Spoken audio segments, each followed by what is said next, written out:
استراحة الآن.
Ladies and gentlemen, how are we all going? I hope you're having a good day today. I know I am. Let's get the music going while we prepare for the dice rolls. Just give me 1 sec here.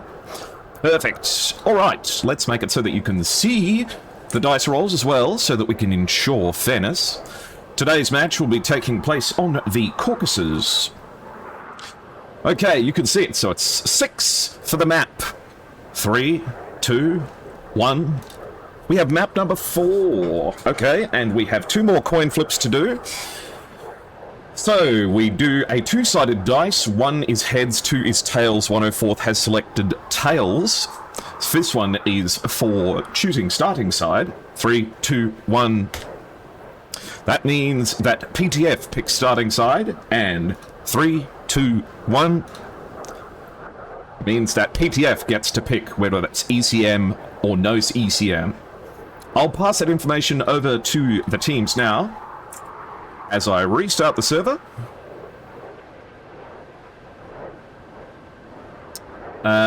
Give me one moment.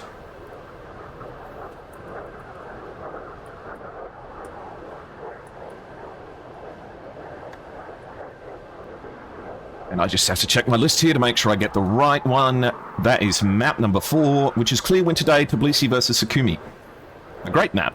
One of my favorites. Perfect. Let's get that triggered. Hello, everyone. How are you going? Just be aware that there is some stream delay at the moment. And I think we might get joined by 81 Banana as well to help give some commentary too.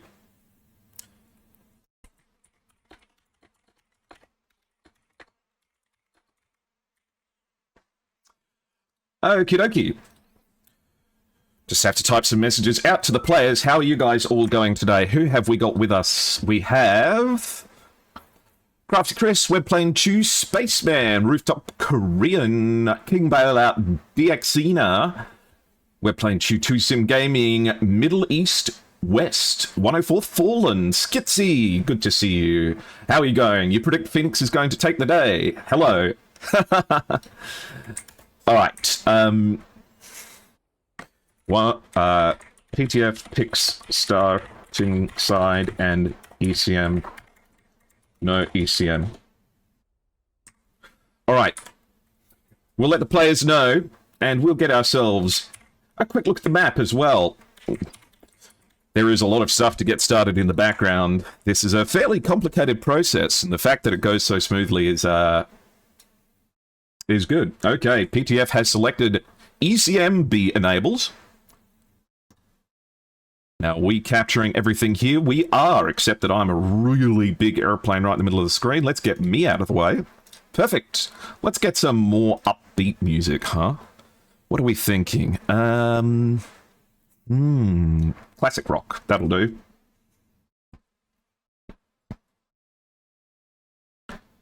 Yeah, there we go.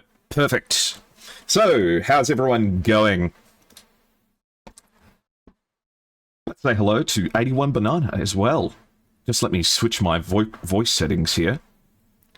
So, it's voice activity. That's perfect. Hello, Banana. Are you here? How are you going?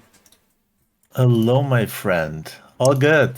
Everything's fine. With you? Yes, going very well today. We've got PTF facing off against the 104th. How are we feeling about it? I am very excited. Yeah, I mean, too. Everybody knows 104th, and PTF has been developing itself very strongly in the last 2 years. So they're very strong at the moment. They're in the best form, I think, of all time. And it's going to be a really good match, and thank you for having me today. Oh, it's my pleasure. Can I just ensure that everyone in chat can hear you? There's a stream delay, so we'll have to get our response in a moment, but can everyone hear 81 Banana as well? Can you type something in Twitch chat just so I can grab your username and tag you in the title, please? I will try. I just closed the other stream, and I'm trying to get into Twitch. I need to authenticate myself. Ah, I see. Hello, Sir. How you going? All right, and it looks like they're going for ECM. So PTF actually wants ECM here, but the 104th didn't. So I think the 104th were more confident in the more traditional kind of play of long-range shooting. But I think PTF are expecting this one to go a little bit closer.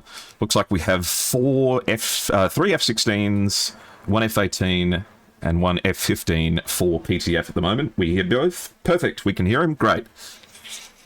Tremendous. And over on the 104 side, F-16, F-16, F-16, F-16, F-16, F-18. All right. So it looks like we've got a 5-pack of F-16s and 1 F-18. That's an interesting mix. I would have expected, yeah, I don't know. Phoenix doesn't tend to bring the the Strike Eagles or F-15Cs, do they?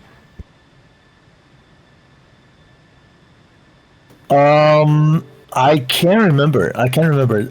What I surely remember is that they were utilizing F-15 Charlie very often.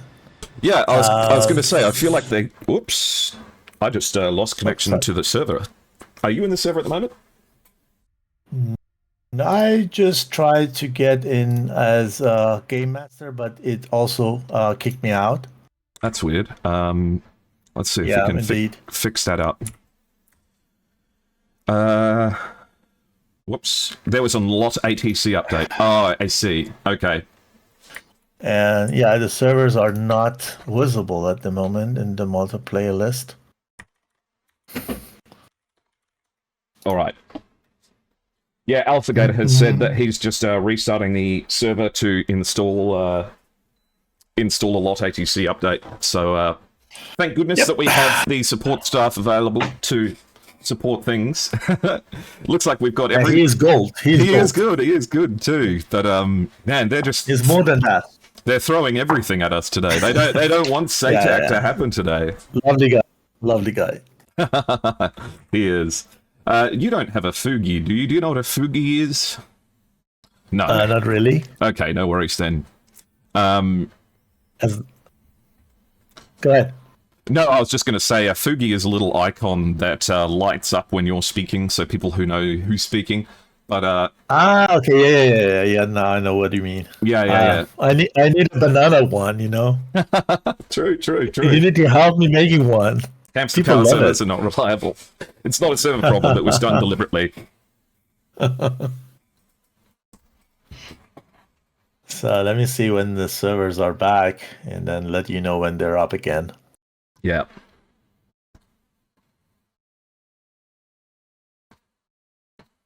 So I suppose to write something in the chat. So I'm gonna do so, even though it's not. Hey, Ginger, thank you for the follow. Diesel Husky's being mean to me. That's usual. Oh, there we go. We can hear ourselves. Yeah, I just muted that. Perfect. All right, there we go. Let's get you tagged up in the title. It sounds like thunder. You know, you hear the light and then the sound. So. That's true. With the delay we have. Yeah. Okay, hopefully that's all worked. Mm-hmm.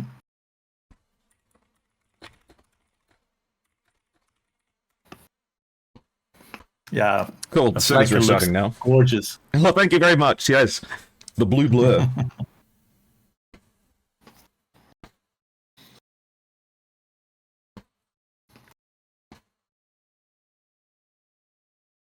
So would you like to introduce yourself, 81 Banana? Would you like to tell some people who might not be familiar with you what your experience is? Well, yeah, I can.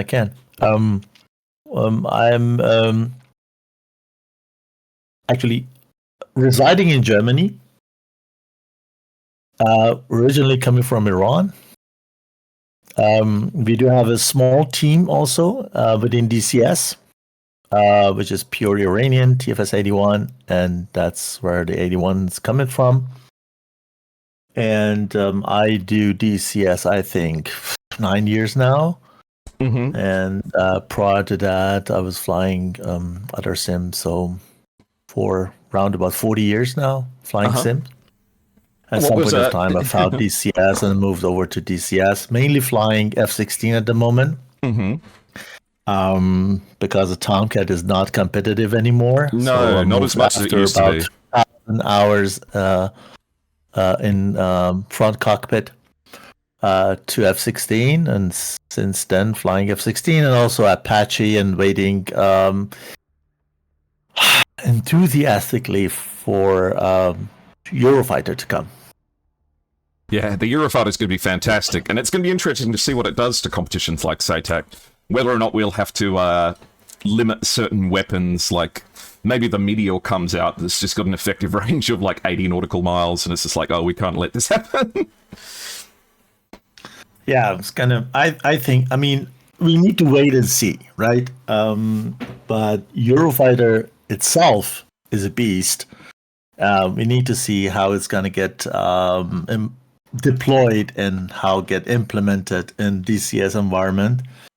DCS needs the balance, and Eurofighter definitely will change the balance a little bit, but we are expecting F-15 Charlie as a full fidelity model. Yes, that'll be an interesting one as well. I don't know if the F-15 F-35, and then DCS will look totally differently.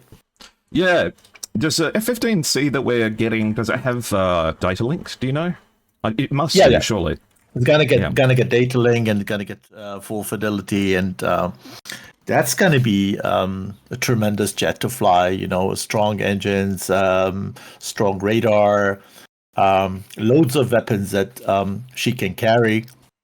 And you know, the advantage of flying high, flying fast, being able to shoot high and fast AMRAAMs.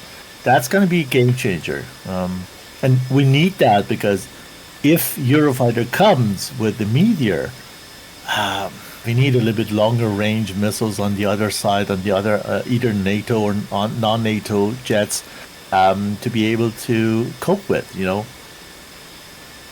Absolutely. But it's all depending on how the Meteor is going to be developed and implemented, because you know, the missiles having a flight range of over 200 nautical mile, and this is insane. Yes, but at the same time, I'm sure that the AIM-120 Charlie is probably not limited to an effective range of 8.5 nautical miles in real life, because the air is incredibly thick. We need the Delta version. We do. Or what is it that the US Air Force, the US Navy started doing? They started putting standard missiles onto their F-18 Hornets, so like the ship-based SAM missiles, and they're just attaching them to jets now because they're like impatient for the I call it air-to-air harpoon. Yeah, what do they call it? I think they call it the gunslinger. I only know that because of Broken Arrow, which I've been playing a lot of. Oh yeah.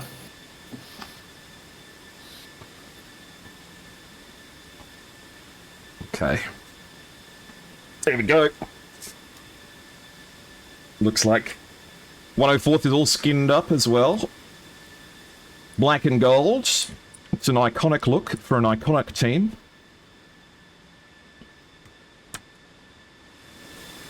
And for the 104th today, we have Maverick, Pyromaniac, Mogas, Spade, Stooge, and Wiley. Meanwhile, for Phoenix Task Force, we have Hawk 1, Cooler, Zero, and Baba Yaga so far. So hopefully we've got a couple more. Looks like we've got Zuck and Falcon coming in for PTF as well. Some recognizable names.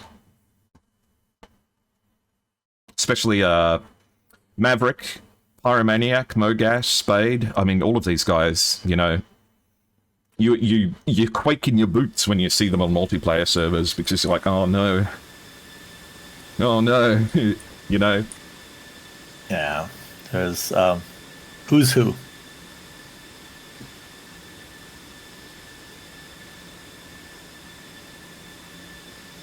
Are you in the server with me? I'm trying to get in to see everything live without delay, but I can still see the SATAC server is kind of weird. I go out of the multiplayer, coming in again, see if I can see more.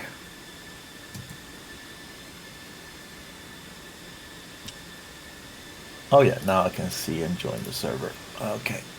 Didn't Baba Yaga fly with another team?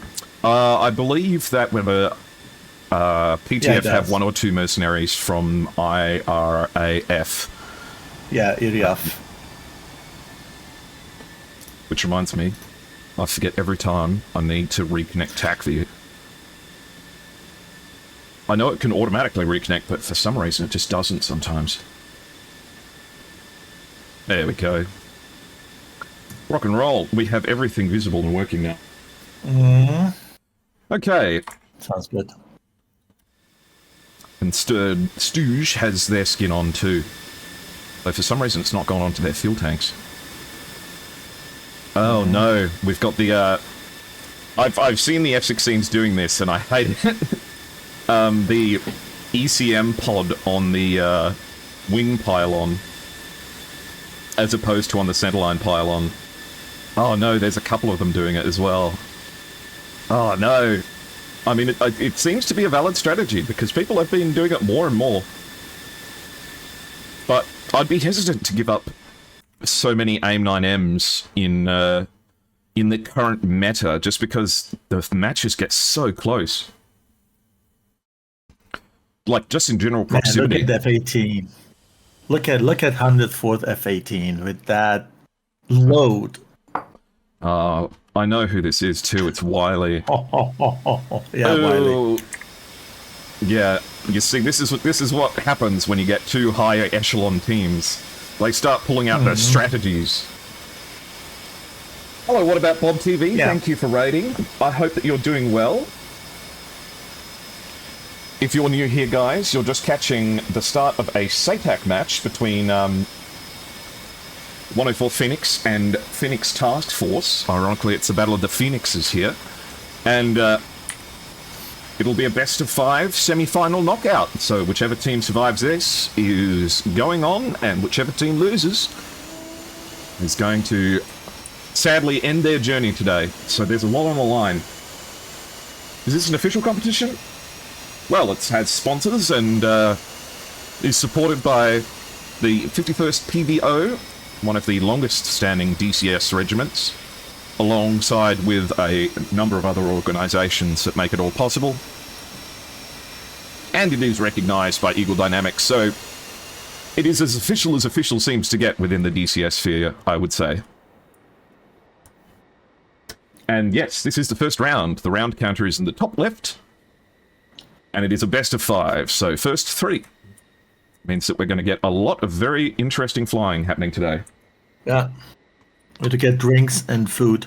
Absolutely. Gonna take long tonight. Well, yeah, at least 3 rounds. This is why I'm glad you're here. I'm gonna have to. No doubt I'm gonna need to go stand up and stretch my legs, and you too. So we'll share the load. Have you seen Kula's loadout?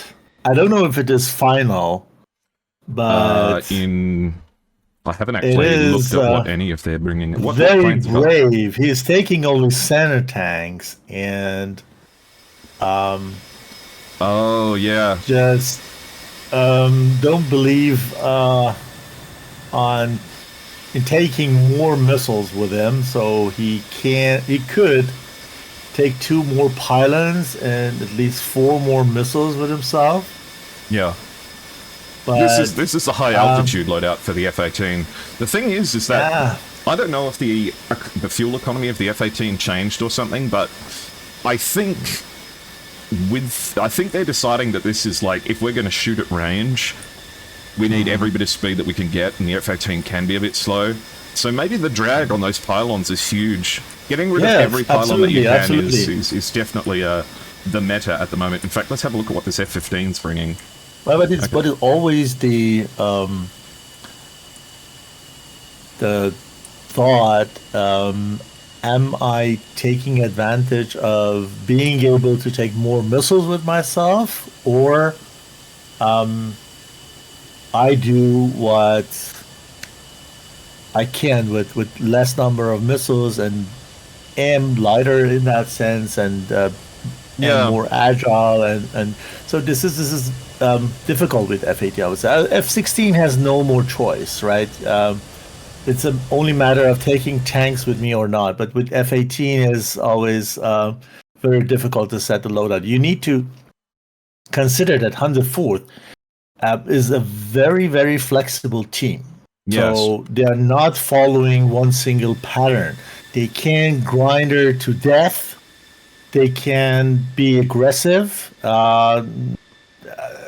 These guys are absolutely fantastic. And if they pull or draw the whole match into length and do those long grinders, we know, then because the bubble is quite big, then it's going to be very, very difficult I mean, to stand it when you are put it this low in way. fuel. Every single F-16 on the 104th is bringing ECM and 3 tanks. They want that. They have a huge fuel advantage here at the moment. Yeah. And whereas the F-18 for PTF is equipped to do one thing really well, the F-18 for 104 certainly looks like it's ready for just about anything. I always think that the F-18 is good to keep in reserve as like a close-range fighter, because it can carry so many AIM-9Ms and Sparrows, and it gets down to that a lot. PTF ought to report ready shortly, and we'll be getting ready on the first round. At least we have good weather. In fact, arguably the best weather as well. You do get a little bit of extra performance out of some things in the cold. Yeah, bad weather is a streamer's nightmare. Yeah, blows up your bitrate. For those of you not familiar how the match works, once I give the instruction to begin the match, both teams fly towards this central circle here, and if one team occupies the circle uncontested for 5 minutes, they win the match. But if they do contest the circle, they have to shoot each other down. Whichever team is remaining then has to RTB. If the team successfully knocks the other team out of the circle and returns to base with at least one plane, meaning you must keep enough fuel to make it back home, then you win the round. And yes, the music. Big respect to the big one.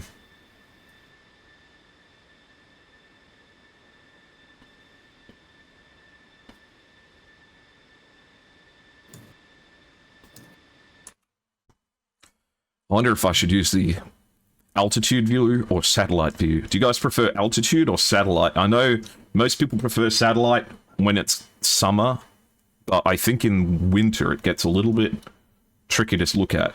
So let me know in chat if you prefer altitude or satellite. And we're not even going to talk about map because map is horrible. It's all charts.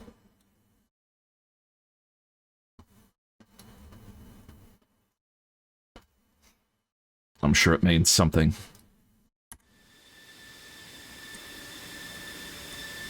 Two teams enter, one team leaves.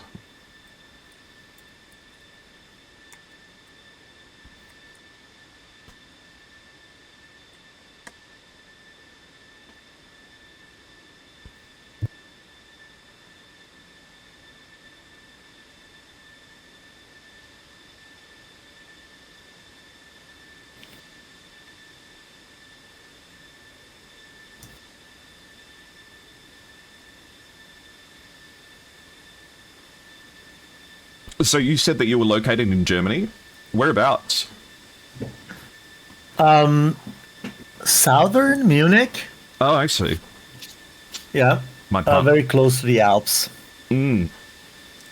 Bavaria. Exactly. Lederhosen. No, my partner is from the north. Of Germany. Yes. Oh, okay. Hey, John Blore, welcome in. Good to see you.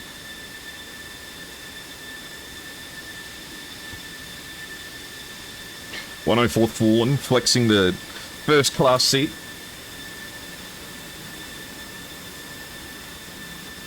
Lucky for some. I think the only way I would ever get a first class seat on a flight is if Microsoft Flight Simulator 2024 adds a multiplayer. In fact, they should do that. They should that would be like a great ASMR thing. They should add a function where like someone could be like, "Hey, I'm just about to do a flight from New York to London. Like it's going to take this many hours, and I'm going to simulate the whole thing. you can like join in and volunteer to be a passenger. Okay, 104 says ready. How is PTF doing?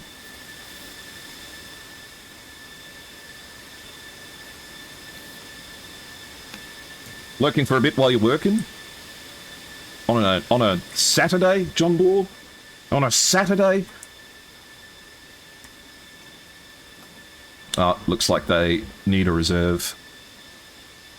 Actually, 1, 2, 3, 4, 5, 6. They've already got 6, so I'm not sure if they're having a foible. Work pays your travel? Okay. Both teams... wait. Why is Sura here?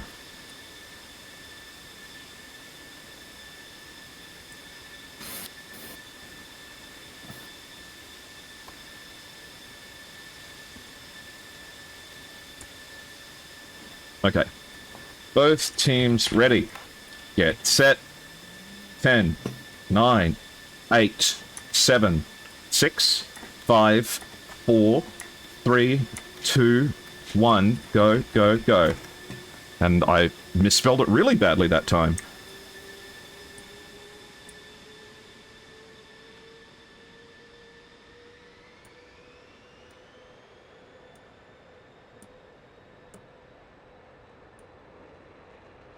With a life of a freelancer. Oh. You see, that Chris Roberts game made me think that being a freelancer was cool. Was it Chris Roberts? I don't think it was Chris Roberts. Alright, the first two take off for PTF, starting with Zero and Falcon. Meanwhile, on the opposite end, we have Pyromaniac and Stooge leading the way, with Maverick and Mogas getting ready to take the second line.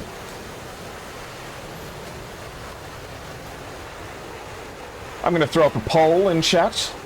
I want to know who you guys are here to support and who you think's going to win round one.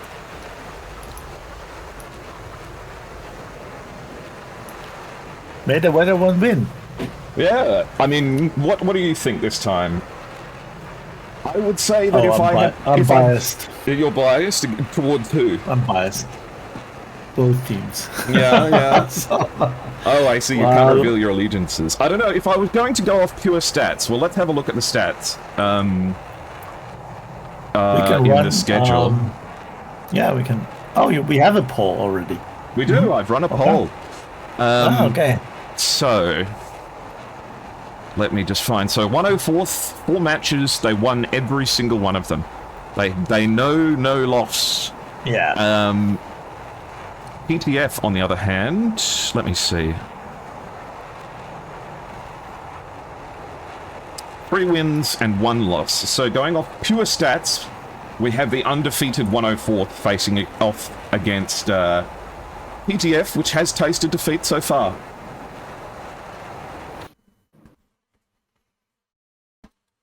Yeah. And some really experienced pilots, like really, really experienced pilots as well. They're good. They're good and aggressive. Though at the same time, the Iranian teams. What is it about Iranians that makes them so good at flight simulators? Either way, all of the Iranian teams have been doing really well. Well, I mean,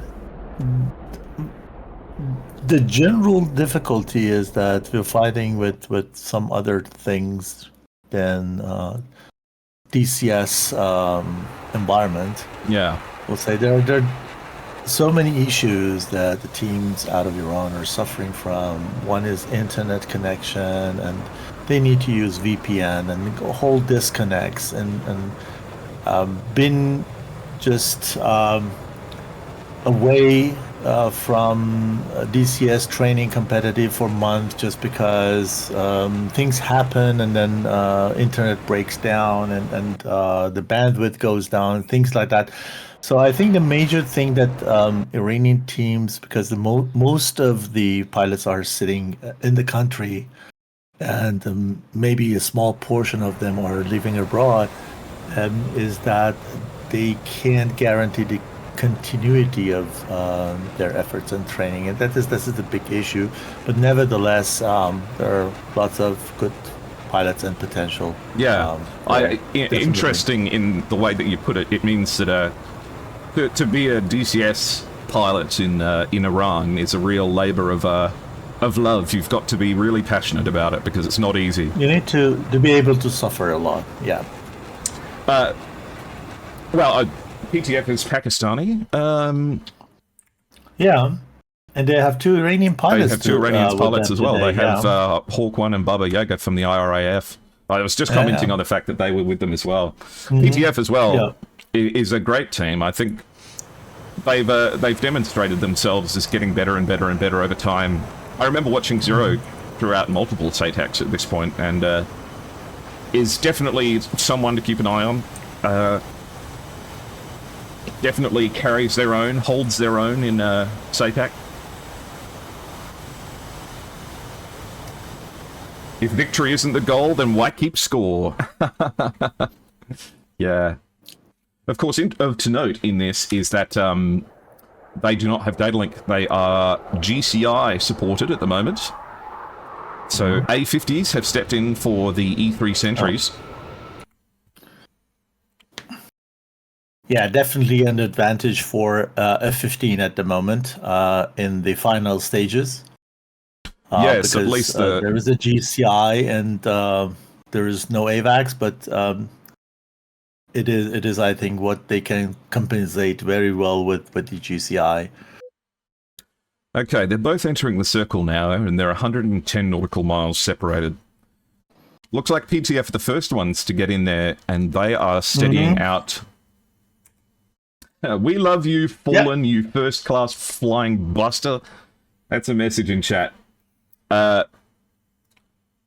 Zero and Falcon are at 23,000 feet, and Zuck and Cooler at 23. Hawk T1 has gone all the way up to 43,000 feet, and he's definitely the highest in this match, as no one in 104th has gone above 30,000 feet so far. What do you think of the formations, Banana?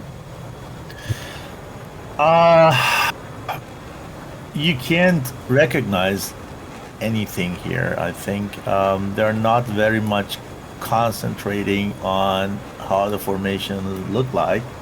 They try to do what tactically makes sense, but it seems that we have 2 lines on PTF side, right? Even it's not very well coordinated, but it looks like they have 2 lines.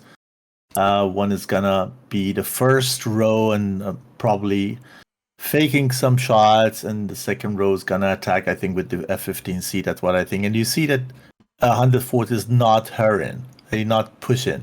They Which just is funny flying because mill power, and mill try power to with just that much maintain fuel their as well. Yeah, they count with the long encounter in each round. And 104 can do the traditional grinder very, very well over long distance. And this way, they're so confident that they can just draw the round into the fuel fight, let's say, and then they're the winner because they don't push in, they don't hurry. Now they may be flying a bit quicker just to be able to shoot 1 or 2 missiles, but generally they're gonna fight on fuel. I think it's gonna be very, very careful first round for both teams, and nobody wants to go on 100% risk. No, absolutely. And in fact, it looks like the 104th is peeling off towards the mountainous region in the south. Perhaps they're looking for the cover of the Caucasus Mountains, and they will be provided it. Some of the tallest mountains in the game are over here. Well, probably the advantages with PTF in this round because they have more, let's say, hills around their side of the bubble rather than 104th. And now we can recognize a little bit of more coordination on 104th side. There are two ships. So 3 lines, and they built these layers to be able to support each other and then go into longer grinders, go the whole way back and then come again. Yeah. Looks like Pyro's making the first push. And Hawk is, let's see, 48 nautical miles away, so should easily be able to lock in with the F-15C. And it's just a question of who's going to shoot first, I think. Yeah. Probably we see Hawk shooting at Pyromaniac and then go right, cross the field and do a big turn to maintain the inner sea and come from the other side. Yeah, you're exactly right. He's just turning straight over his teammates.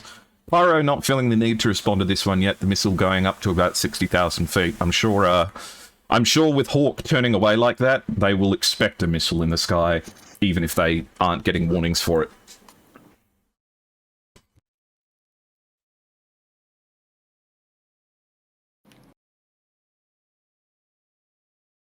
Doesn't look like that 120 is being actively guided anymore, so it's ballistic now. Doesn't look like it's curving down to meet anyone, so it's not found Pyro at least. Let's see. It is tracking, I believe. It was for someone in the second row. I believe it's for Spade. Okay. You might be right. Yeah. Probably Hawk was clever and said, okay, the first row, either way, gonna either go into notch or go cold. So try with the second row.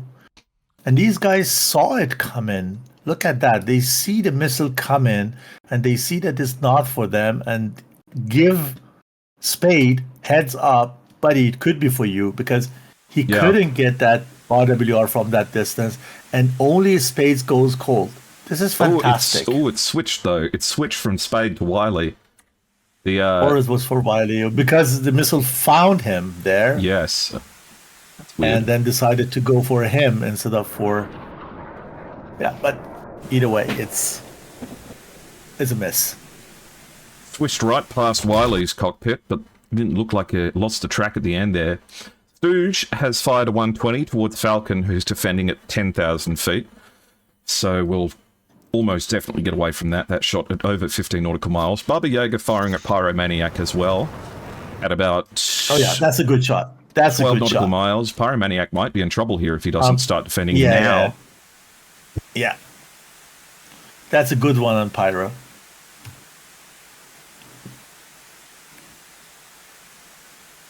Forcing Pyro to turn completely cold here. Oh, jeez. No, it's not close.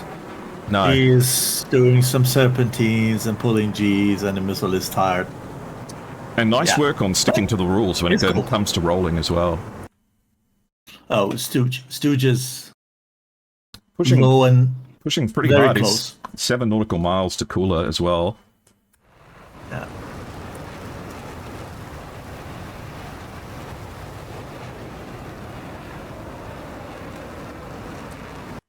Just want to say that I hate the way that Stooge has missiles on his plane. Meanwhile, Hawk is right at the back, still at 41,000 feet, but Zero and Zuck are pushing in at 20,000 feet. Yeah. As Pyro, Maverick, Stooge, Mogas, Wiley, and Spade are kind of collapsing in here. I wonder if, Falcon's just going to turn away.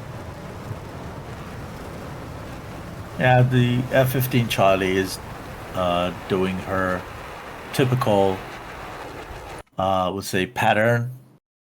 Staying high. Zero, not to pull Zero just jumped up for a 12 nautical mile AIM 120 shot, and Zuck is following it.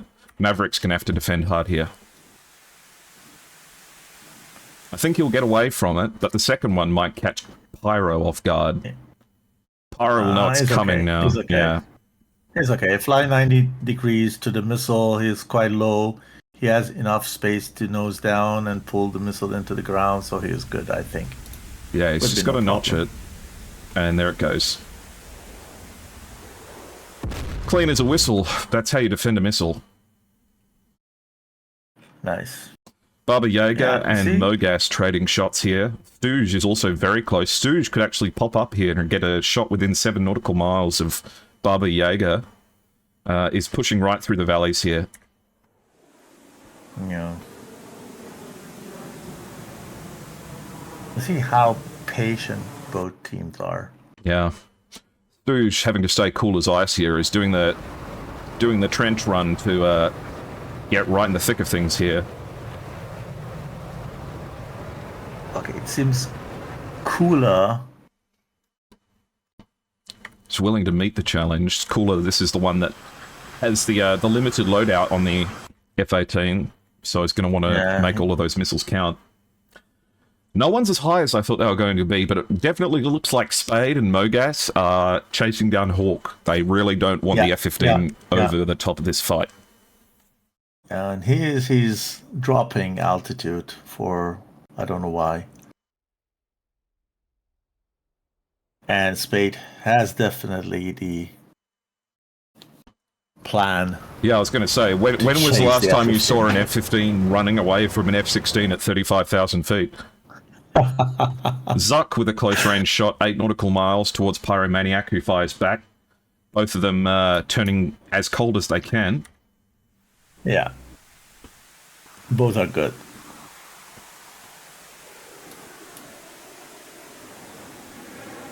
Missiles are getting fired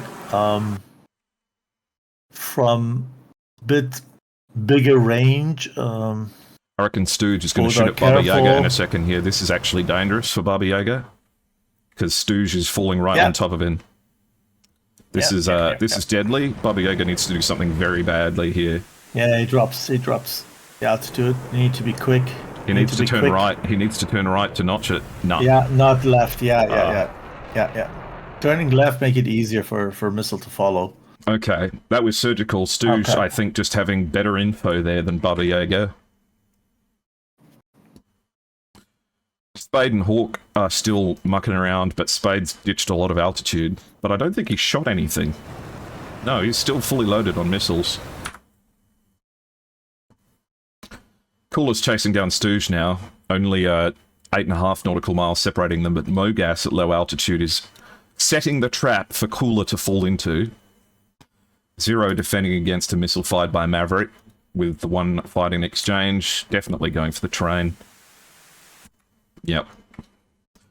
Cooler doesn't fall for the trap. Mogas pops up to try and get him, but Cooler's already turned cold. So nice read there, managing to not fall into what was an invitation to be killed. Yeah, watch how Spade is keeping F-15 busy. So Spade here might be caught out. He's a little too high. But somehow this missile loses track. Wow.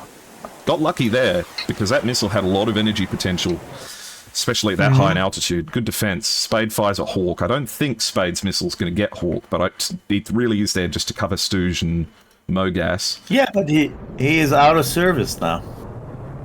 Exactly. You know? Just This a non-factor. is what they want. Keep F-15 busy till the rest of guys have done the job. Zero and Pyro firing at each other at 7 nautical miles. Oh, Zero's that from Falcon. Falcon is very, very dangerous. Oh, Pyro caught out. Yeah, Pyro is down. Yeah. Pyro is down. Excellent shots by PTF, but is Zero going to get away from this missile? Great SA. Oh, no. Zero gets smacked.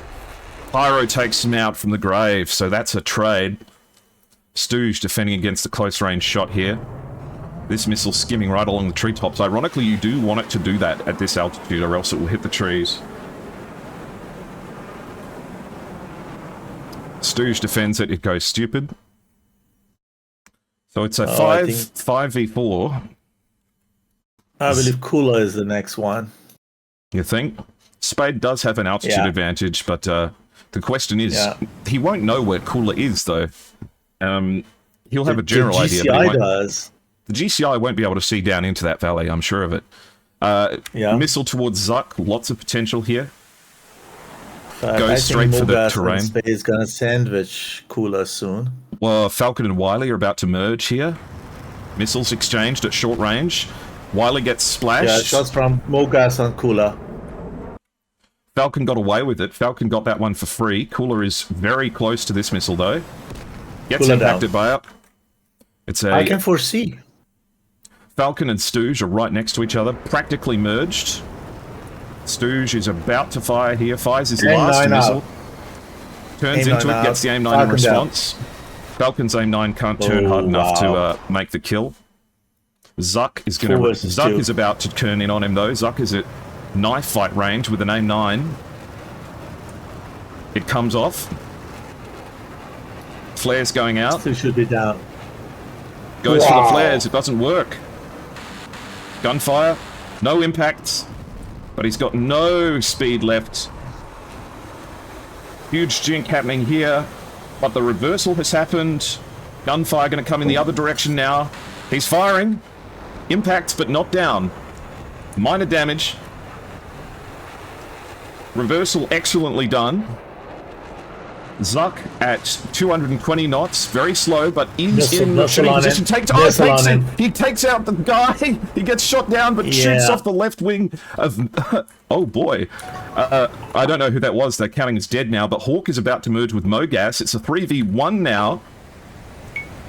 Hawk, well within visual range, fires off a Sparrow, comes off the belly towards the target on his left at close range. There goes another Sparrow. Actually, that was an AIM-9M. Right into the face, takes him down. An AIM-120 coming in towards Hawk. And it gets him.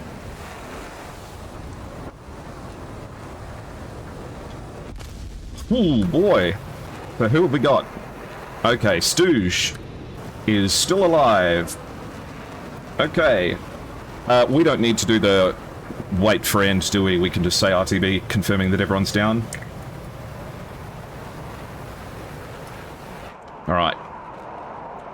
Golly! Well, that was intense. Sorry to talk over you there. What did you see?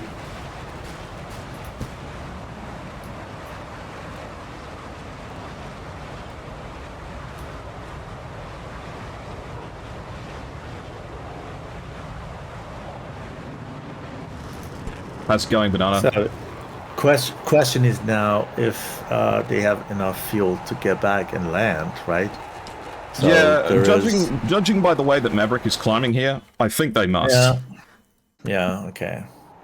So, but yeah, that was really good. Maverick came in and then pulled the trigger on in this merge, you know, and took the opponent down after that dogfight scene. So absolutely fantastic coordination here, I believe, and the fact that he waits to see what's happening there, what's the outcome of that encounter, and then at the moment that sees that his wingman or his friend is down, then he fires into the merge, you know. Yeah. So absolutely, this is experience, you know. You don't get nervous and then pull the trigger into a merge where your friend is in close engagement with the opponent, and then don't risk a friendly fire or friendly hit. That speaks for the experience of those teams. Yeah, absolutely. And you can see just how deadly things get once the GCI is introduced as well. A lot of these kills are, can be knuckled down to situational awareness. There are definite cases where everyone's getting close to each other, like the first shot against Baba Yaga was absolutely great. Falcon managing to catch Pyro off guard at slightly too high an altitude was great coordination and was really well organized. It was a shame that the missile that was fired in response from Pyro took out Zero, because it did have to cross about 8 nautical miles. If Zero turned a little bit colder, I think he would have gotten away with it, but no luck, unfortunately.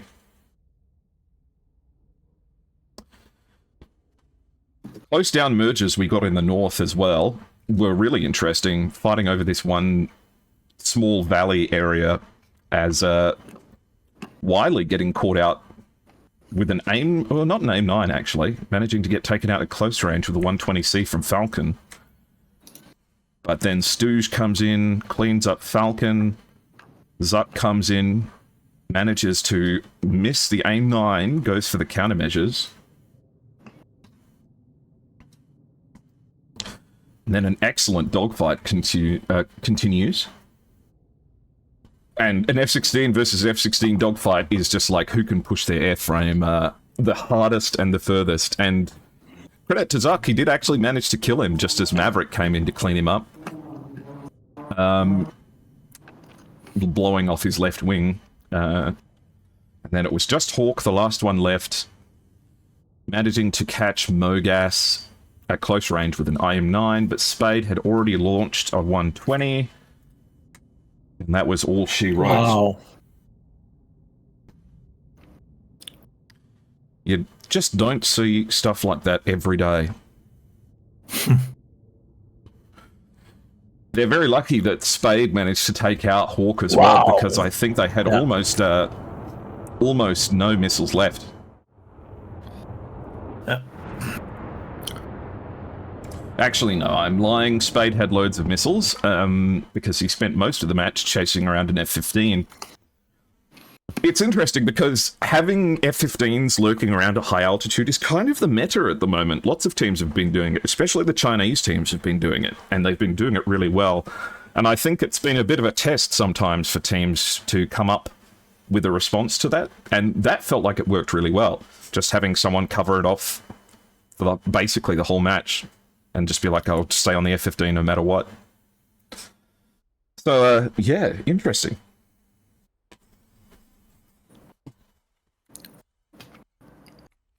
If you were PTF, Banana, what do you think you would need to change going into the next round? Oh, difficult. It will be very difficult.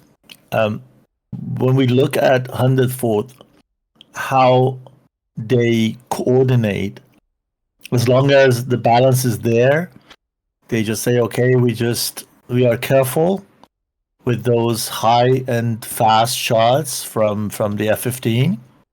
And as soon as they take the first one down and they say, okay, we're 6 versus 5, so 5 of us are capable to take care of the other 4, and I go for the F-15, and then one separates, goes and takes care of the F-15, and make sure that F-15 is busy, and then in the front line, the rest of the guys can do the job. So it may seem simple, but this is the highest level of competitive that we see here, right?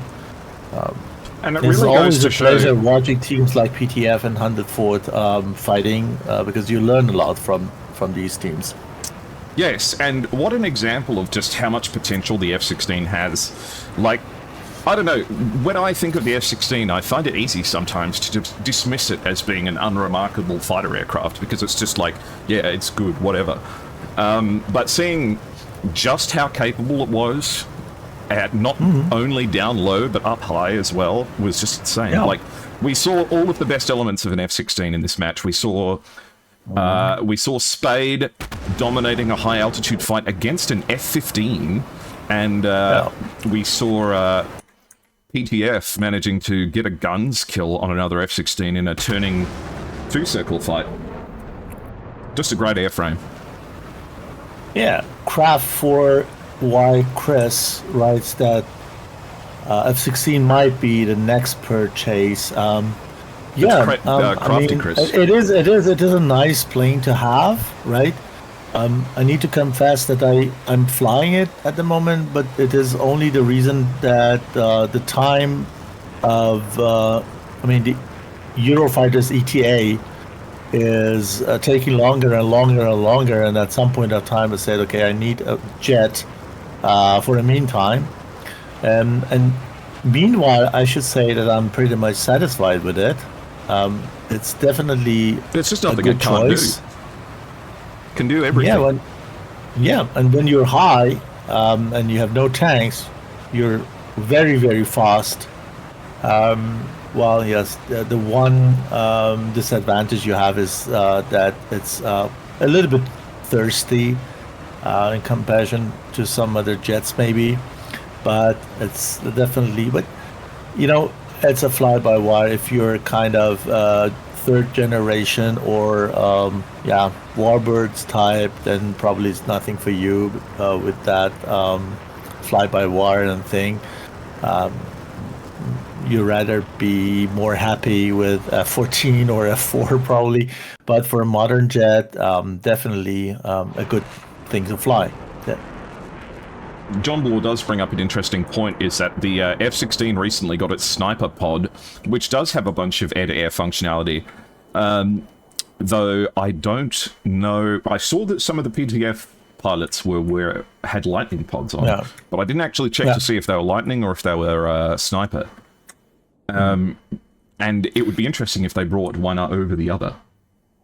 Sniper is amazing. I tested that last week, and the quality of the picture is fantastic. Even in the air-to-air is definitely an advantage that you have. But, you know, it's very, very heavy, and it takes so long to warm up. 1 minute, 40 seconds, I think. But the sniper pod? Yeah, 40 minutes. 40 minutes. Takes 11, I think. At least it takes 11 for in Falcon VMS. Event.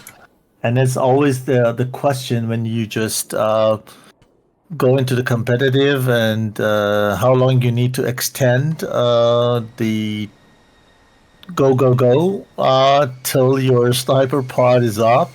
Well, That's it can true. also happen in the air, but this is definitely disadvantage, and it's also heavy for a small jet like F-16. True. But what you get out of it is incomparable. Maverick makes it down safely and secures round 1 for the 104th. Yeah, let's go for the scoreboard. There we go. All right. We have Spade to follow, and then we'll be restarting the server and getting ready for the next one. So a little bit of an opportunity for PTF to discuss tactics and get ready. No doubt they'll be coming up with a plan, though I would say that everything seemed to be going all right. Just a few instances of situational awareness not necessarily being in their favour, but some great performance, especially at close range. The F-15 unfortunately getting boxed out pretty hard, so it'll be interesting to see whether or not they choose to swap that airframe, or if they have it more involved in the fight.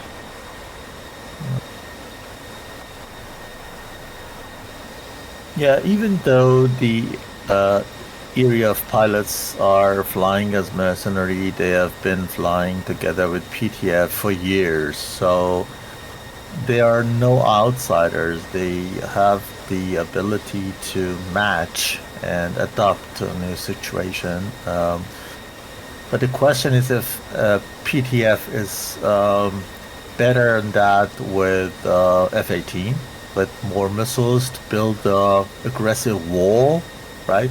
And take advantage of the number of the missiles that it can carry and compensate F-15. Otherwise, I would say no change. F-15 can be also very, very, I would say, effective when you use it properly. So I don't think that the change of frame or airframe is gonna help PTF. I'm not sure. I think they need to be a little bit more aggressive. They have nothing to lose. So because 104th is well known for playing patiently. They can be very patient. I have seen rounds intact that took 47 minutes from the moment that they entered the bubble. 47 minutes. Yeah. Can't believe it was one of the longest rounds because they were doing those typical grinder in length, long distances. and they can do it. So probably the only way that you can, because when they have time, they can build up their SA, even though they're good in that. Yes. They have the time to do it. You need to do it quick. I think PTF needs to be more aggressive, and it doesn't matter what airframe they're flying. Absolutely. Okay, just give me one moment. It's time to hear from our friends over at Masterarm and run some ads. So, for those of you in the audience, thank you very much for being here. Thank you for all the support, the follows, and the subscriptions as well. Don't forget to interact with the links to SATAC, which I'll make sure that Nightbot is posting in chat. But first things first, let's hear a word from our friends over at Masterarm.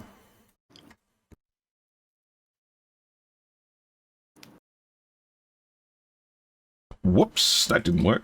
Let me try that one more time. Running a dedicated DCS server can be complex, time-consuming, and expensive. And after all that effort, you still might not get the smooth, seamless experience you're looking for. That's why virtual pilots and virtual squadrons choose MasterArm as a ready for immediate use solution and for peak efficiency.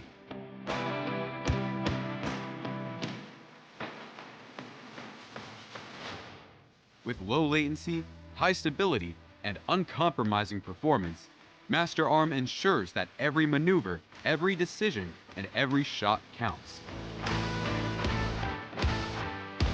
Stay mission ready. Fly with confidence.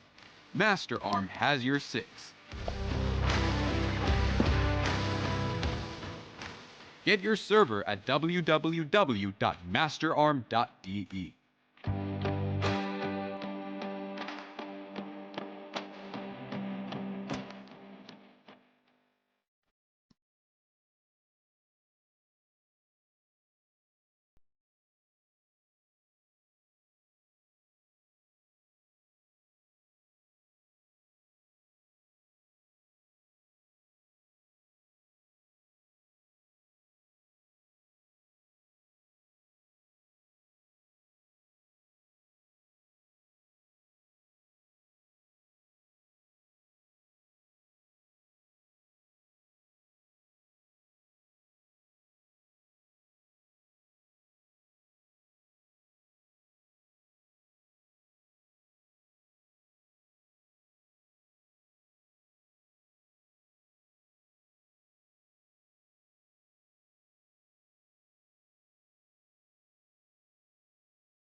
All right.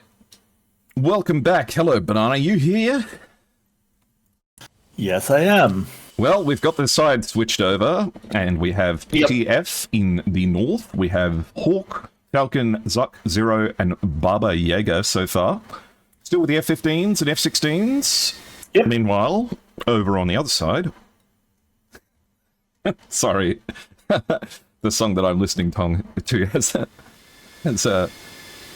a lyric that I find really funny. Something on chili dogs. Alright, so 104th is moving.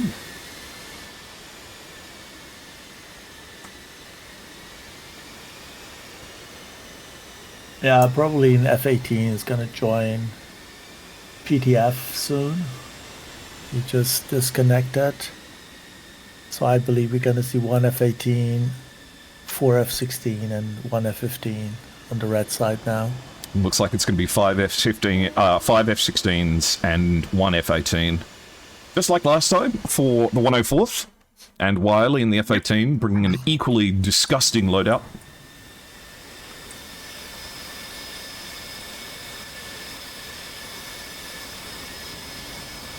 Yeah, PDF missing one pilot. 5 taxing. Looks like they're getting gory, actually. Falcon, Sock, Zero, Baba Yaga, and Hawk 1 are already there. Yeah, go rejoin. Oh, another F-15 Charlie. We're gonna have 2 F-15s. Okay. Don't lose faith. We shall see. Yeah. Well, it is something I always said. If you use F-15, it should be in a pair. And you can only do it when you're flying 6v6 or 8v8. It won't work for 4v4. Because it takes so long for them to go there, do their pattern and come back. Yeah. No, it just keeps them out of the fight for so long. Because they have to keep their speed in the turns. Yeah. So they're out of, let's say, engagement for minutes when they go cold. And yeah, you just you can't need to afford have 2. Yeah. can't afford to lose that kind of pressure. To go in pair, exactly. You need a pair to just to make sure that at every time one is available and present. Welcome in, Puppington, and thank you for the follow, Lord Dave. Welcome in. This is SATAC, which is a competitive 6v6 DCS tournament. We are currently in the semi-finals in a best-of-5 knockout round between PTF and the 104th Phoenix. And in case people are wondering if it is allowed to change airframe, yes, it is. I did just double check that. You can change the airframes. Oh, yeah? Okay. Yep. And also change of pilot is allowed. So you can change airframe, you can change pilots. No problem. There were some tournaments in the past only change of pilot was allowed and not change of airframe. In fact, that used to be the rule here as well. But that was a while back. I do like the capacity to change airframes. I think it adds a level of depth. Yeah. Did you ever fly in one of these? I did fly in one match of SATAC Cold War, flying the F4 Phantom and the Mirage F1, and I got killed instantly 3 times in a row. Yeah, Cold War is very difficult. Cold War is very difficult, especially when you bring a 3rd generation aircraft, when everyone else brings a MiG-29. So I did get owned, as I deserve to be.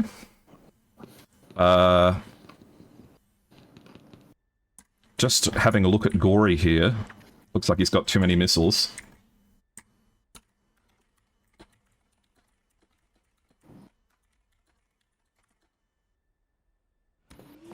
I'll be right back.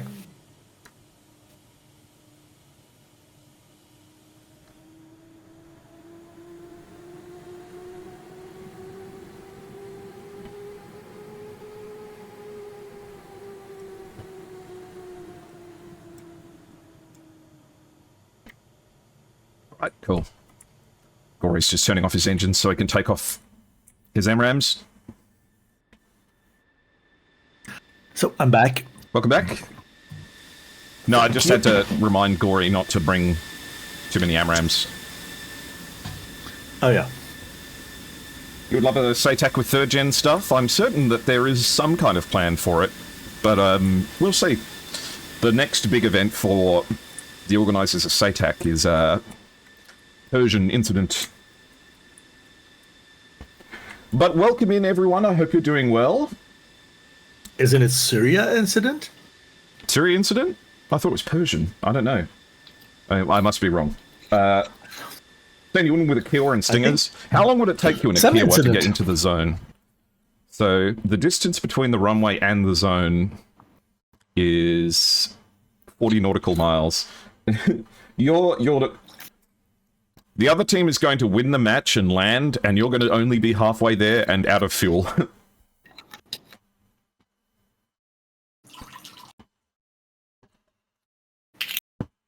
Okay. Now F-15, Gory is rearming. Perfect. With the right ones.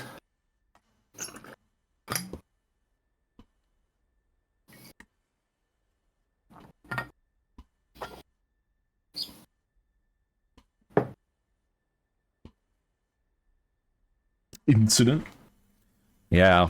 Make sure that you follow the links in chat to the 51st PVO so that you can keep in the loop for when they do all these strange things.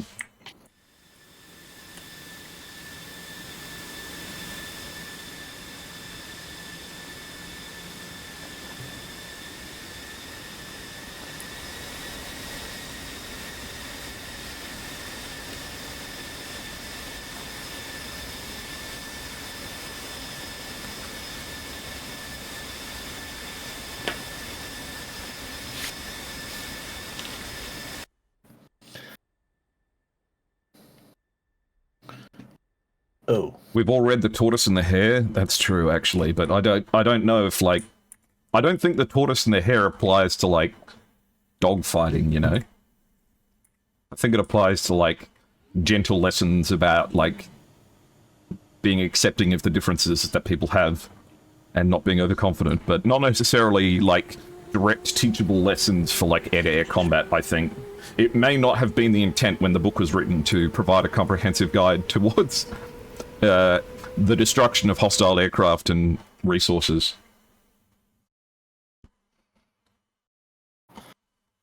Interesting installment of weapons on Gory's side. Yeah. Sometimes they'll leave... Oh, he's triple banging it as well. I almost never see anyone bring the centerline tank on the F-15 speed just because it's so draggy. Apparently it's a horrible thing. At least I spoke to a Chinese team and they were saying that they wouldn't dream of it.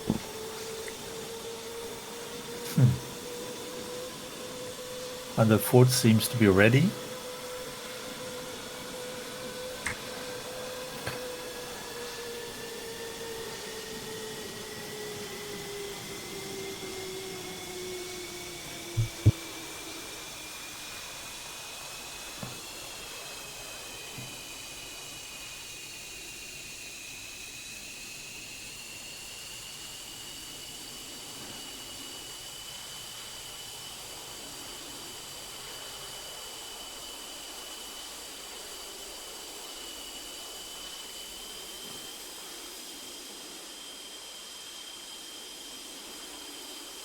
Is a TFT Griffin match going to get rescheduled? No. PFT has forfeit.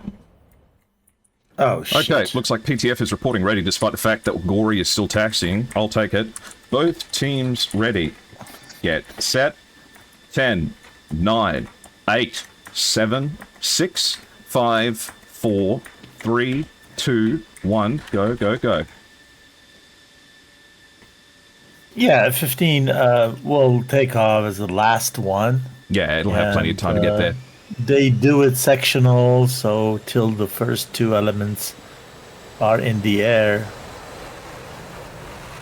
Yes, I think you're exactly right. There. He'll be fine. Running down the runway, leading the way, we have Pyromaniac and Sturge. Pyromaniac managing to dodge some very close range AMRAMs in the first round.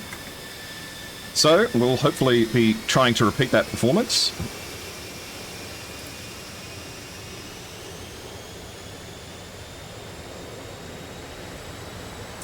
Have you ever watched Maverick on Twitch, Banana? Yeah, sure. Yeah, he's great. It's good. It's good. Just a nice guy, too. Really, really proud of this team as well. Yeah, definitely. Are you the admin for this event? I run the match, but it is not my event. I just tell them when to start, and I restart the server. And stream. And stream. That's the easiest thing in the world to do. Oh. Well, actually, it's not really, is it? You'll have some experience with this. It can be quite exhausting sometimes. It could be stressy when things are not working. When server has an issue, or some irregularities happen. And, in answer, when everything is going fine, then it's pretty, I would say, a fun job to do. Absolutely. In answer to your question, Lakel, the reason that people often don't bring the centerline tank is because if you don't bring the centerline tank, then you don't bring the centerline pylon. And even when you drop the tank, this pylon stays there, and it causes quite a bit of drag. Every little bit counts. And also, in response to what you said, Rusty, it looks like some of them have brought ECM pods, but not all of them like last time. I think it might be only one per pair. Let me check. Stooge has got one. Pyromaniac has got one. Maverick doesn't. Spade doesn't. So it's one per pair. And of course, Wiley will have it inbuilt, and Mogas has no ECM. So it looks like they're bringing almost only a third as much ECM as they brought last round. So obviously didn't feel that that the extra weight was worth it. Okay, first F-15 is taken off from Sukumi. This is Hawk 1.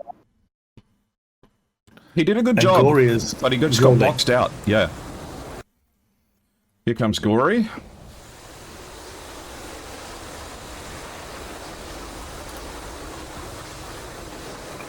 Oh, don't worry, Rusty. If you guys want me to look at something specific or check something for you, just ask in chat. It'd be my pleasure to point the camera in a certain direction for you. And you're exactly right, Stanton. I think anyone who's flown against the 104th would be a little bit frightened. But the PTF is, you know, they've won 3 out of their 4 SATAC matches. That's not easy to do. And what bracket were they in? Let me check. I think it's a matter of respect. Yeah, PTF was in the same league as BK, GC, Sky Elite, and Toro. All teams with, like, quite a bit of experience. So it wasn't an easy bracket for them. No. So they fought really well. I think you shouldn't be afraid, but you need to have respect. Absolutely.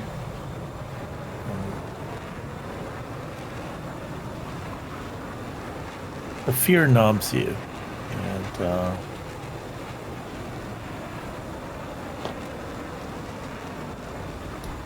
I remember when I was participating in a SATAC match, even though it was a Cold War match, I was just kind of, you know, obviously I was in a 3rd-gen aircraft, so I was just having a bit of fun. Even though, I was like, this isn't serious, this is just for a bit of fun. That moment when the countdown is happening and you're on the runway, you're like, you feel it. The adrenaline gets to you a little bit, and you're just like, ooh, wow. And yeah, you're right. Falcons brought along a lightning pod. No sniper, which is interesting. I could have sworn they would have wanted the sniper for this.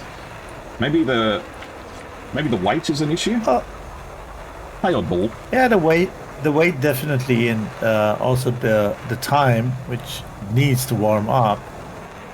And yeah, because what is the timeout time for a lightning? Is it 5 minutes? It's by far shorter. Yeah, I don't know how many. Yeah, like less than half. Yeah. So and it's smaller. So Is it?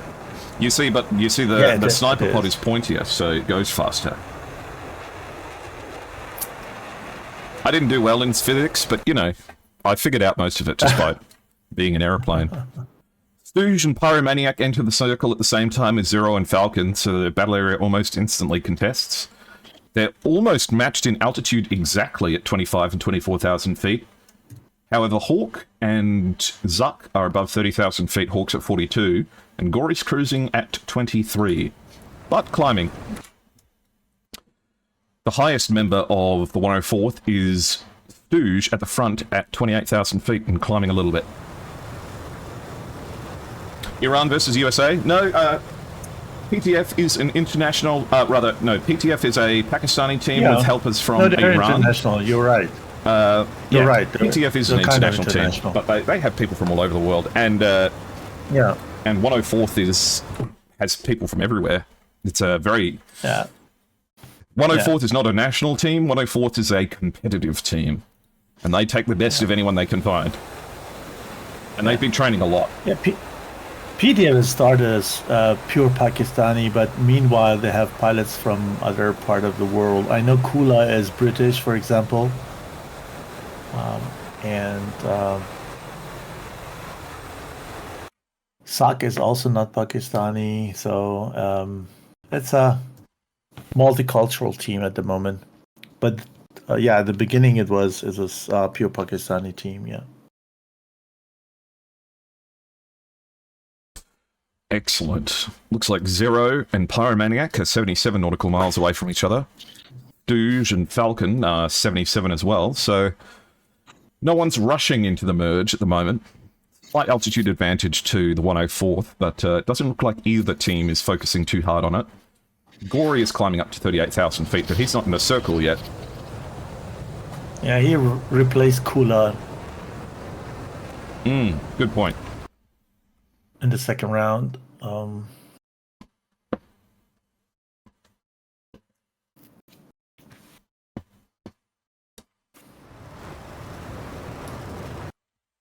You can see, though, that even though Pyro and Stooge... Pyro and Stooge are the only ones that brought ECM, they're leading the way in for their teammates. So if you look at this on the radar screen, you'll just see an ECM contact and you won't see the brick behind them. Hopefully, anyway. I think that's the plan.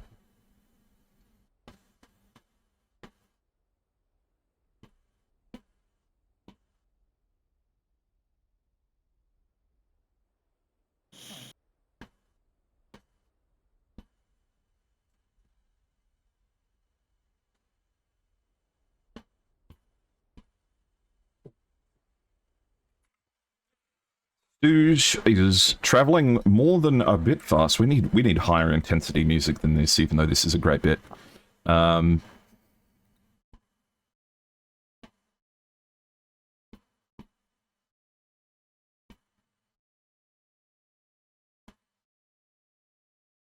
This one will do. Pretty much excited to see how they operate the two F-15s on red side. Yeah. No, I agree with you. The combination of that. Speaking of which, Hawk has fired the first shot of the match. 45 nautical miles.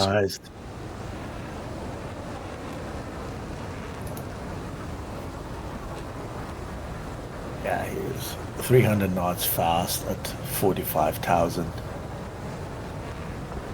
feet altitude. You see, I think against a team like the 104th, I just can't imagine that missile doing anything. Especially it's going for Stooge. Stooge is jamming too, so it wouldn't have lofted. In fact, it might have been home on jam, because I doubt he would have been able to burn through the ECM at 44 nautical miles. Zero and Pyro are getting pretty close too, within 20 nautical miles now. Pyro's diving down.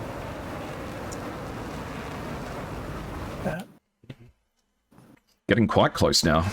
Is Zero in the terrain or something? Zero feels like they're going way too slow. Pyro going at 740 knots.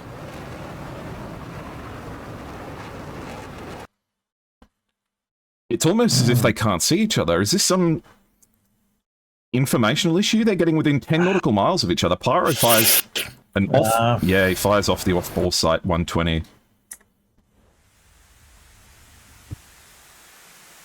Yeah, Zero probably missed to maintain a lock on Pyromaniac. That's why he went cold. Mm-hmm. That And missile with very see little if potential.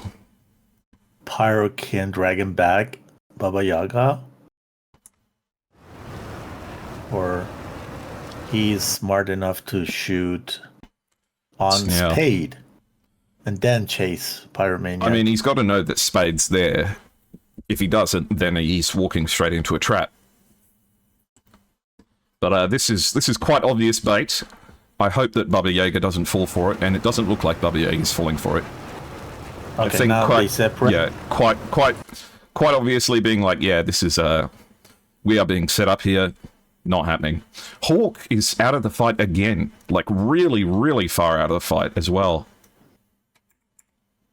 Gory is coming in at 33,000 feet into the southern group and fires off a missile as well. Hopefully on Spade. And not on Pyromaniac. It's got 22 nautical miles to cover. It shouldn't be the hardest thing in the world to get away from. Maverick gets a missile from Falcon at 10 nautical miles. A relatively off-bore sight shot as well. Okay, it's on Spade. Okay. I The believe. missile towards Maverick is no good. Yeah. You get the RWR1. Okay. Traveling at But the missile's 1,000 slow. knots. He's good. Yeah. Spade's He's traveling at 700 knots. The missile is traveling at 9, 8, Okay. So 7. It's fires two. on the Stooge two up there. Oh, nice. Hawk needs to get into this fight as quick as he possibly can. A 14 nautical mile shot towards Stooge at 15,000 feet. Slowing down to 1,300 knots and falling fast. Stooge is traveling at 600 knots, so it's relatively fast. Just needs to get away from this missile and will have the legs to do Doing it. serpentines, and he's good. Yeah.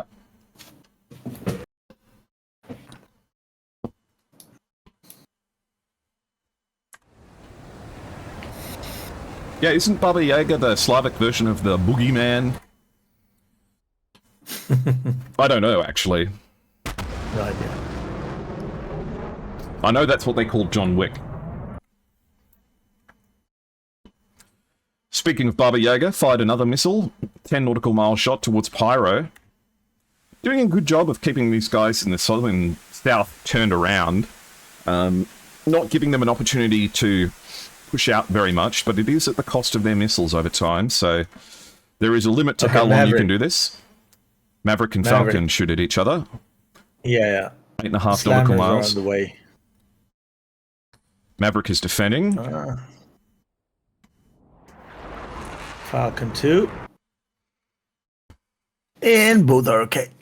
Yeah, I don't think either of these missiles are going to do anything. Yep, Falcons gets trashed into terrain, and Maverick's about to lose his in terrain too. A fast slammer is coming down on Stooge, but probably not tracking anymore. From F-15 side. And it's not going fast enough to do anything. And Hawk has given up all of his altitude as well. What is why F-15 is so low. Yeah, I was just saying. No need. He's lost all of his altitude. I think he tries to hide.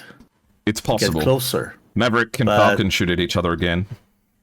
7 nautical miles. Maverick's up pretty high this time, though. He might have misjudged that, because this is going to be close. Yeah, it's good. It's good. Gets lucky there. I think he didn't mean to go that high that time. He got, yeah, but you're right. He got away with it. Okay. Or is it skill? Hawk, yeah, true. Hawk pops up for a missile shot towards Stooge. See, in this, I don't know if it's the trees or something like this, but this area is like really, really rough for tracking missiles. Oh, this is a good one from Sock. on Stooge. Stooge turning into the missile in that moment. This is going to be difficult to have this one not hit. But it was not on him. Oh, shoot. It wasn't Wiley. Oh, and Stooge is right up against Falcon. Falcon's at 14,000 feet, out of position. Falcon, the first one to go down. First casualty is on the red side.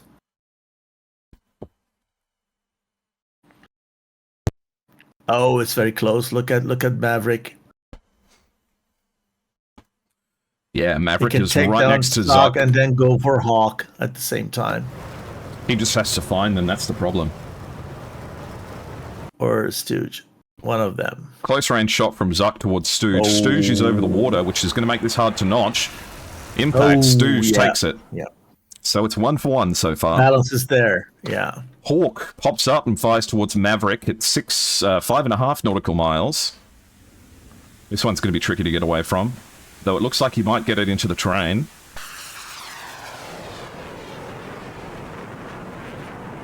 You should have made a pull for a second round too. He loses it. No impact. I would definitely lose it, yeah. Close range shots towards Baba Yaga from Spade. Baba Yaga gets hit. Done. Yeah. Slashed out. 5 versus 4 from Blue's perspective. Zero fires towards Mogas at 12 nautical miles, but they're both too low. Zero actually at 44,000 feet, though. Is this missile going to be able to make it up there? No. Okay. Looks like Wiley got slashed as well. The F-18. Wow. 4 versus 4 again. I know. Well done, PTF. Tactic change has seemed to have worked Zoc out. is a very Zoc good is pushing position. right towards Spade. That looked like an A9 enemy, and I don't think Spade is Yeah. even It's gonna flaring. be a hit. It's gonna be a hit. Impact. Well Spade goes done. down. 4 That versus 3. was a free one for Zoc. Oh, 3 versus 3 again. We're going to have to check the TAC view to see what's happening here. Oh, the one at 44,000 feet got hit? How did that missile make that distance? So 2 F-15s.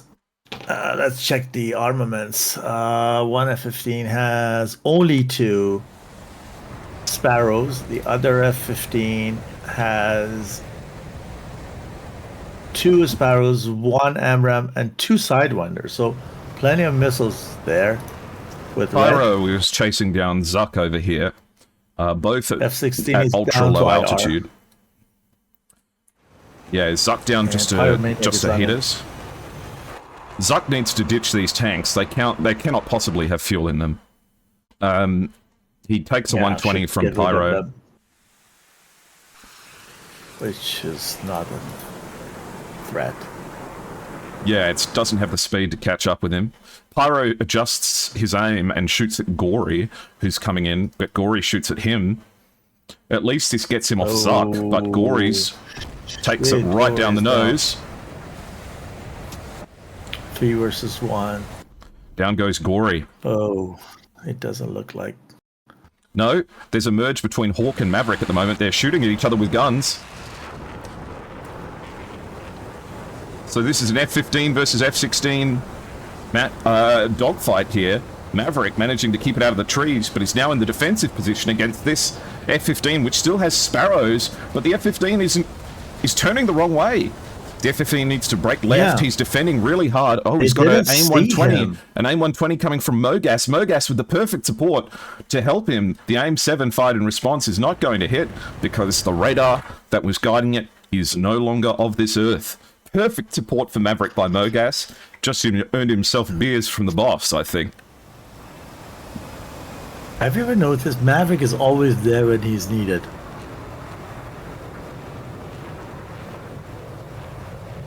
He is always present when you need him. So Zuck has 2 baddies. In fact, no, Zuck has 3 to shoot down with 2 heat seekers and a gun. Meanwhile, Maverick is coming in with 1 AMRAAM. Mogas is coming in with 2 AMRAAMs and a Sidewinder.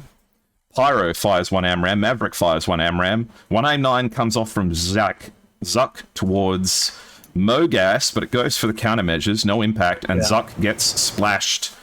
So, PTF, It's unlucky over. this time. But, wow, what a performance. But So it was so close. better than the first round. Much better than the first round. They did better. Yeah. They did better than the first round. So it could be a even better one in a third. Yeah. Is one more match all they need to crack the code of 104's of 104's abilities? Let's just check that everyone's down. Okay. 104 RTB. Alright, I'm calling RTB for the 104th. Let's check out the TAC view. Do you have TAC view open on your end as well? No, I don't. Okay. No, I'm just wondering. Oh, actually, I know what I can do. Here you go, so you can see what I can see. I can do it. Yeah, No, I can do it. Yeah. No, you just Okay, great. just open up my stream. Yeah. Yeah. That's So the first shot early from Hawk looks like this one was for Stooge, actually. 51 nautical miles, which is very ambitious for this. Didn't really force him to do anything. Whoops. I broke it.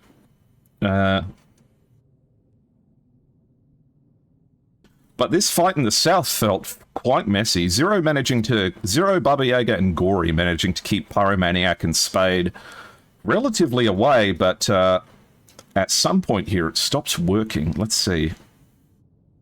Yeah, so Baba Yaga here gets splashed at close range by Pyromaniac? No, it's from Spade.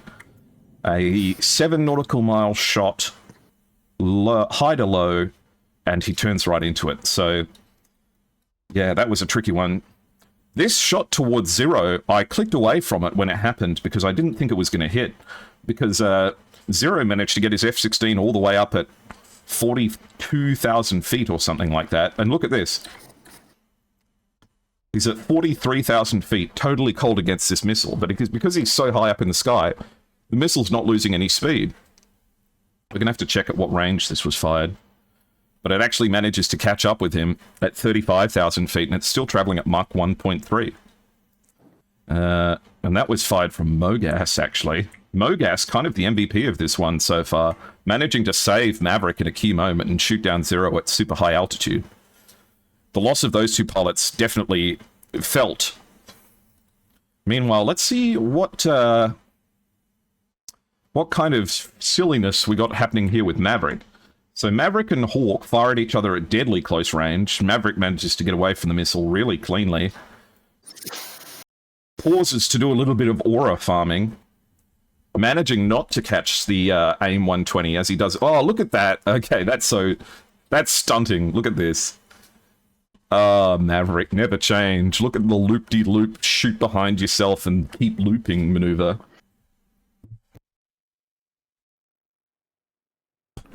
Gets up in the sky, does a loop, fires off a 120, back down again. What more could you want? That's like a Hollywood maneuver. I love that. I love that he didn't crash either. Because I would have crashed. He got that just right too. He was so close to hitting the ground. Yeah, fantastic. For some reason here, in the apex of the loop, Hawk fires 2 AIM-9s at him, but he manages to beat them just by getting out of their seeker range. Yeah, neither one of them tracks him. Maverick gets lucky as hell there. Turns back in, gets right up close with Hawk. They merge at super close range. And, interestingly enough, Hawk... Ooh, look at that. Hawk didn't even use countermeasures and he got away from that. This AIM-9 just failing to pull the G's to get away from Hawk. It was too close. Too close, yeah. Yeah, too close to be fired. And Maverick pulls a little bit too hard, I think, here, and gives up the winning spot to Hawk, who is right on him now. Yeah, his F-16 definitely the better jet to fly Yeah. in that close. Hawk unlucky here. Could have easily killed him. Just missed. Yeah. And just as Hawk Maverick finally offered gets himself. into... Yeah.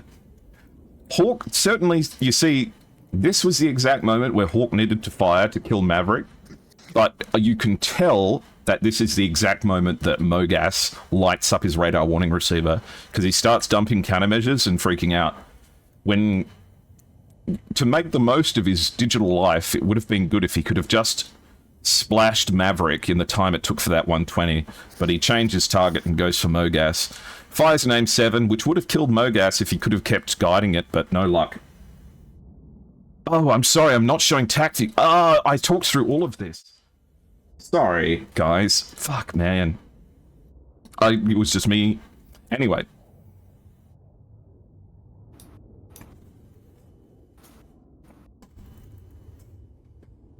I'm bad at streaming. I just wanted to show you guys Maverick's loop shoot. Here we go. For the audience, this is 104th's Maverick's loop shot.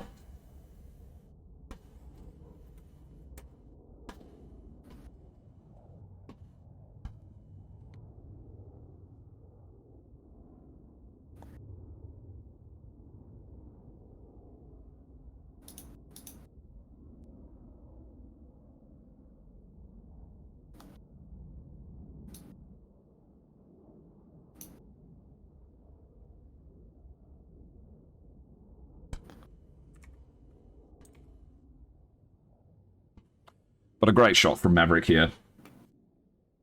It's the longest 30 seconds of my whole life before the audience can actually see what's going on. Oh my god, is it still Some waiting? Mogas is about 9 miles from the airfield. Gonna land soon. No worries. Well, let's have a look at it. Sorry, guys, I totally fucked that.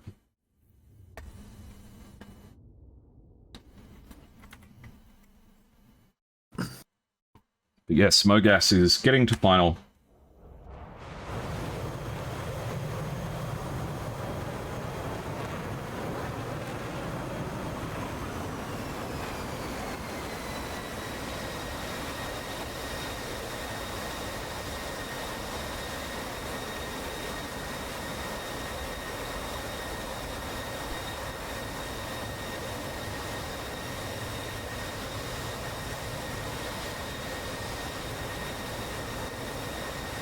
Alright, we are back to where we want to be. And Mogas is on the pattern.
Oh, I think I know what I did wrong.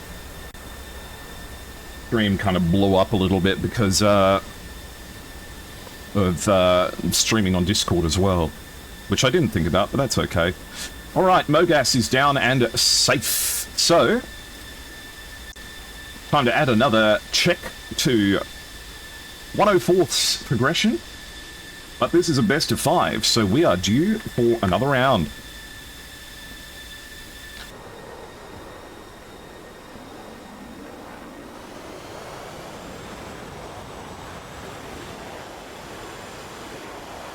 So these guys go for overhead brake. Yes, And and come back. clean moves as well. Yeah, Maverick is the second one. who's gonna touch down today in the second round. Coming down smooth over the threshold and then puts the birds down very gently. Wow. Well done. There we go. And last but not least, Pyromaniac.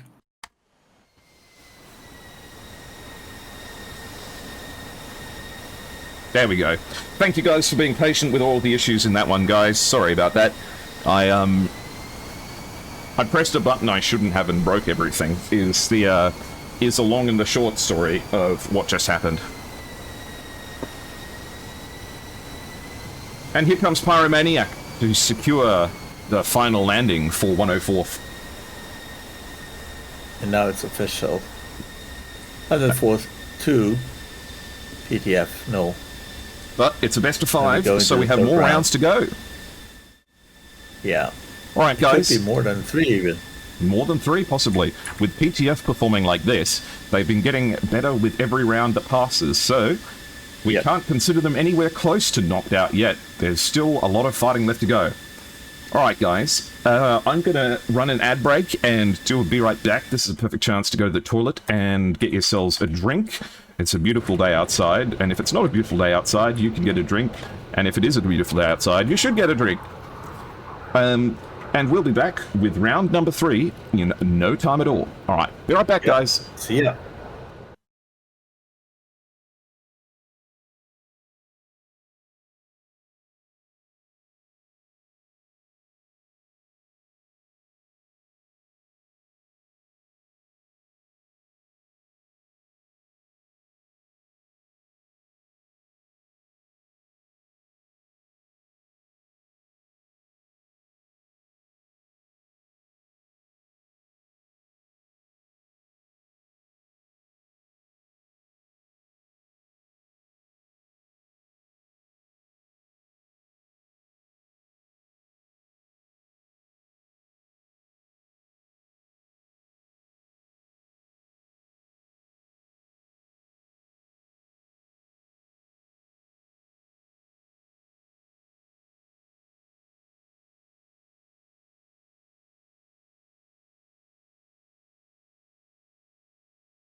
Okie doke. Hello, everyone. Welcome back.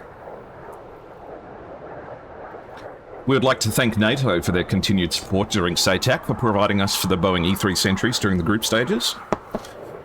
But now we are in the semi-finals, so we have had to ask the Russian Air Force to lend us some A-50s, which they have kindly provided. I must say, the A-50 is a cool-looking plane. I love those old-style Soviet airplanes that were designed to have the observer station at the chin. Obviously, it's kind of panelled up on the A-50, but I love the IL-76s and stuff that ran that way.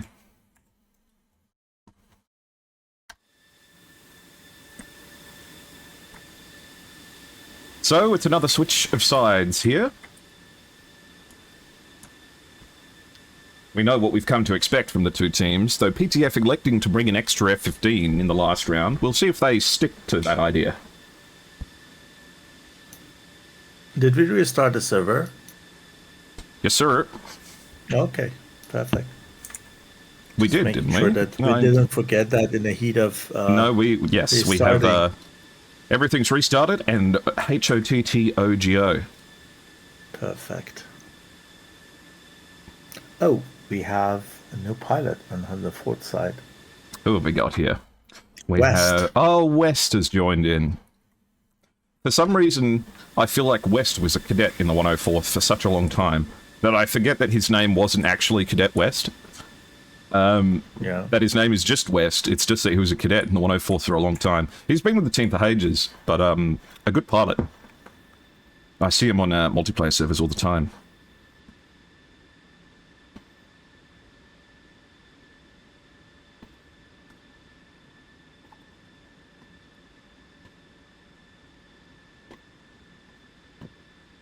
So the question is, who is out?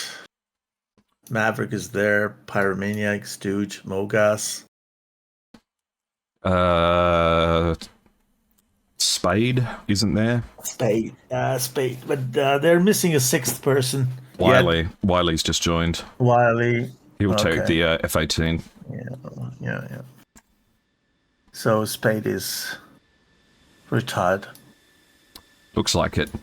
And it looks like PTF have elected to bring two C-130s and a KC-135 as well. So interesting choices in the third round. The inclusion of two cargo aircraft and a tanker is always a controversial one, but it's going to They can refuel and rearm in the air. Exactly, yeah.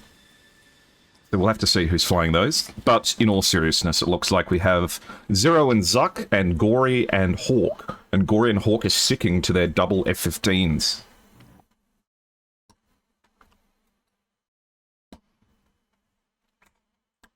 And Baba Yaga is coming along to join in again. So, let's put a poll in chat. I want to know what you guys are here to support, who you're here to support, and how you're going to support them. So, I hate it when I leave the camera too close to the aeroplane engines and I can't hear myself think. Yeah, let's get a poll up on screen. Round 3.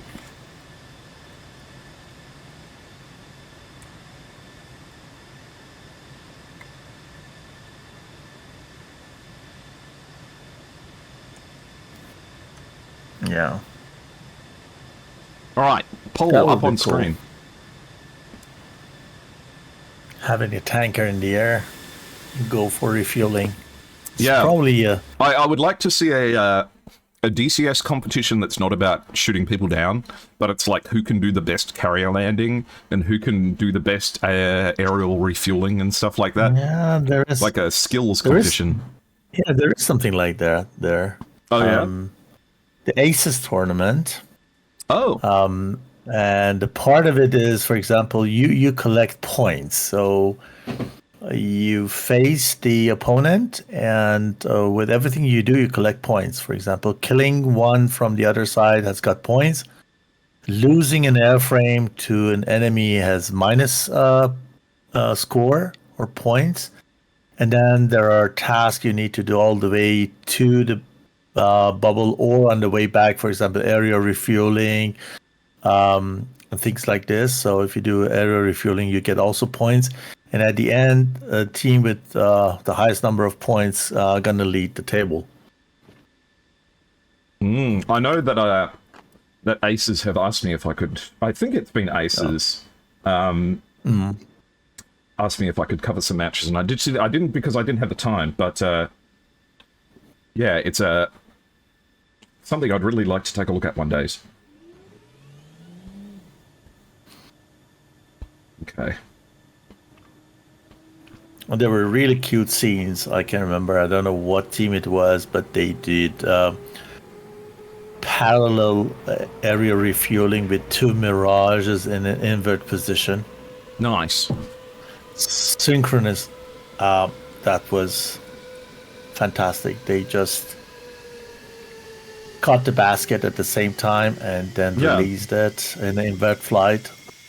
It's so interesting. Some of the different events that happen in DCS and the different people that get involved with them. I remember I was just scrolling through the DCS category on Twitch, and I just clicked on like some air show that was going on, and it was a group of, I think it was French guys sitting in a museum, and they were, putting on a DCS air show, and there were dozens and dozens and dozens of teams that had like custom mods and all this sort of thing for their formation flight teams, and I genuinely didn't know that any of that scene existed, so it was crazy to me. Yeah, there's so many regional tournaments that we are not aware of, especially in Latin America, in Francophone community, Southeastern Asia, China. Lots going on.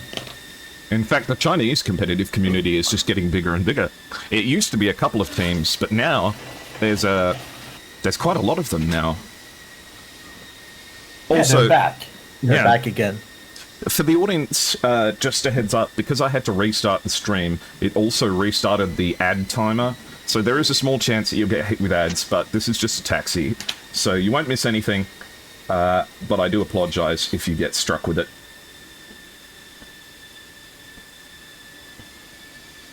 Unless you think I'm lame, then I'm not sorry.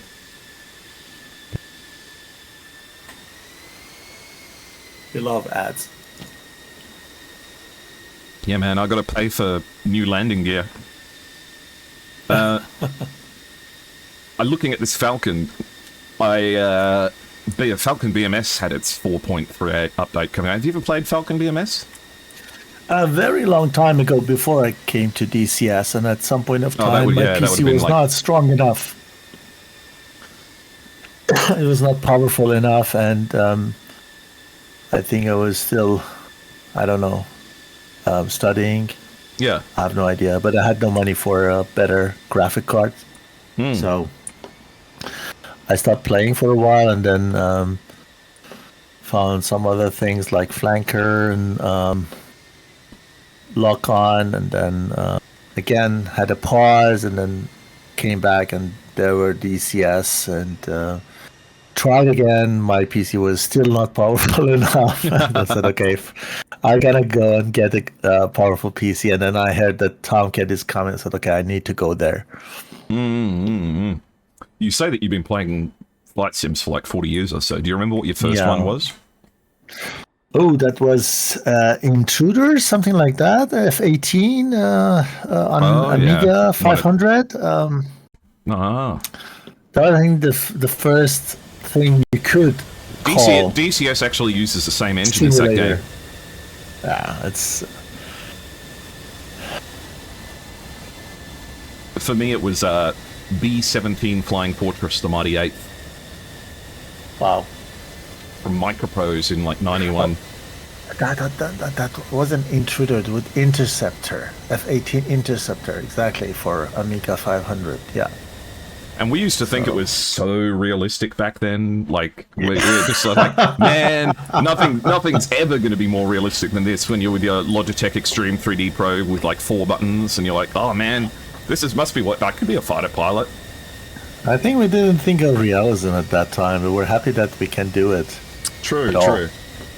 And water was blue and the sky was green, and the horizon was gray, and yeah. What more could you want? I remember the playing. carrier was a strip. I remember playing Chuck Yeager's Warbirds way back in the day.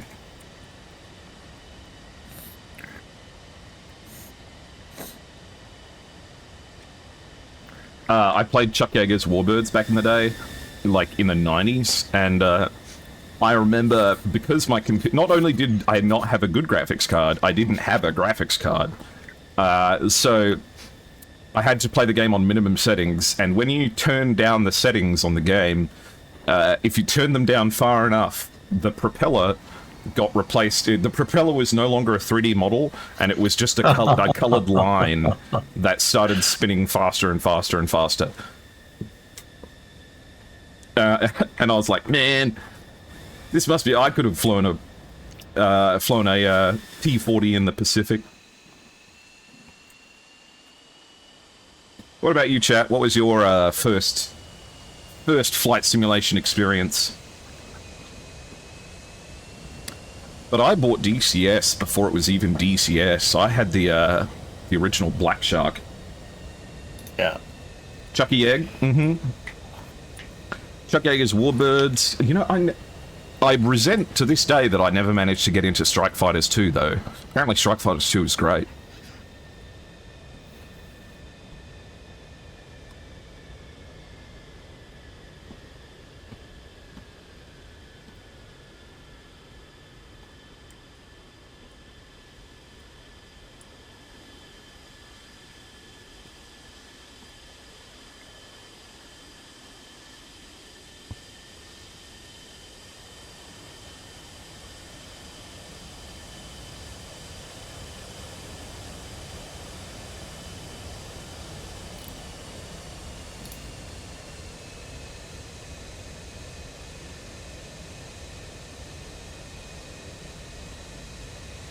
.104th comes from Lomac. You see, my computer wasn't good enough to run Lomac back in the day. So I missed out on it, unfortunately. My first game in the series was Black Shark 1. Oh. What's happened to his face? Yeah, he's excited for SATAC. He's the Searchlight guy. Paying respects to staff members, you know. We got the Searchlight guy... where's the radar truck? Does that have anyone in it? No, no one in the radar truck. But I do like the way that this radar thing wiggles back and forth. Airshot got a face cam? Yeah, I accidentally a face reveal. We have lined up. Yeah, PTF is just going to have to put on some PDF some equipment too. And yeah, and the 4th is also ready, I think. Soon you're gonna have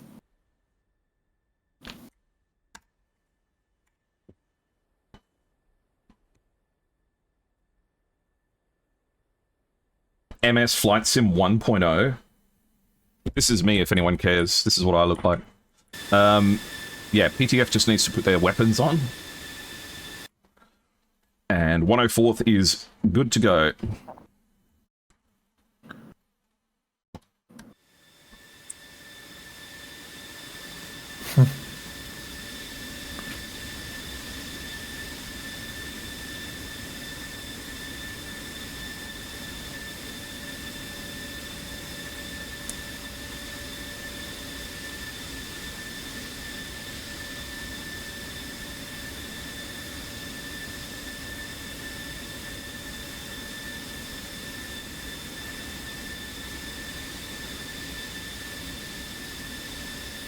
I wonder how cold the air conditioning in an F-16 gets. I wonder if, like, if you're just sitting out on the runway for a long time on a hot day, like, does it get too hot in there to be comfortable? I wonder. Or if it's, like, ice cold, you know? But it wouldn't be refrigerated, that's the question. But, of course, the moment you get more than 100 feet off the ground, the air gets down to, like, -1 billion degrees.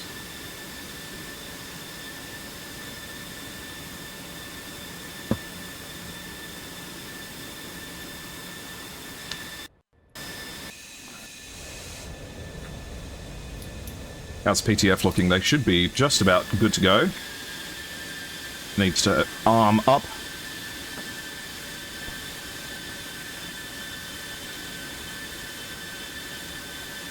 With matches that go for longer than 3 rounds as well, fatigue does start to become a bit of a factor too. You get a little bit worn out after a while, and it can be easy to lose focus, so getting into round 3 and beyond, it's going to require quite a bit of discipline for the teams to keep themselves on top of things. Turn the heat down T38 video. I don't think I've seen that one, Chris.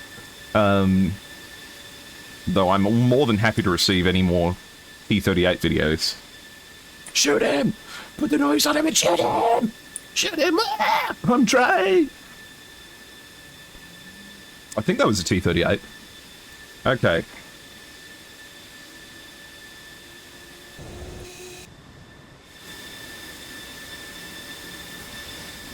Okay. Both teams ready. Get set. 10, 9, 8, 7, 6, 5, 4, 3, 2, 1, go, go, go. And there we have it. The beginning of round 3. 104th faces PTF. I saw in the poll earlier that 104th are still the firm favourites with about 75% of the popular vote.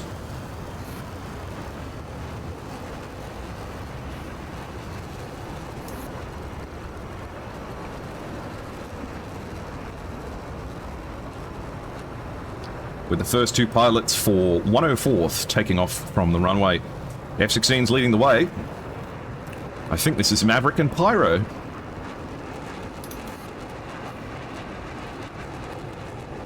Yeah, they are. Stooge and Pyromaniac are in lead. And then we have West and Maverick taking off behind them.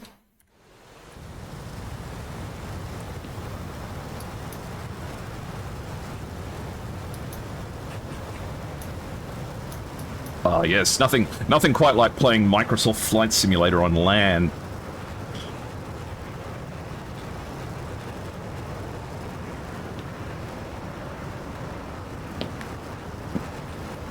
Okay, West and Maverick make it off the runway as Wiley and Mogas start progressing. Meanwhile, Baba Yaga and Zuck take off for PTF.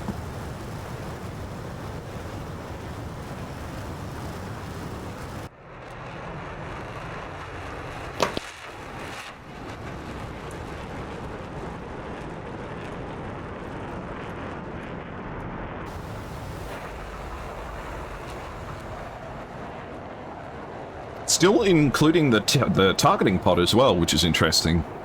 They must definitely feel like they get value out of it.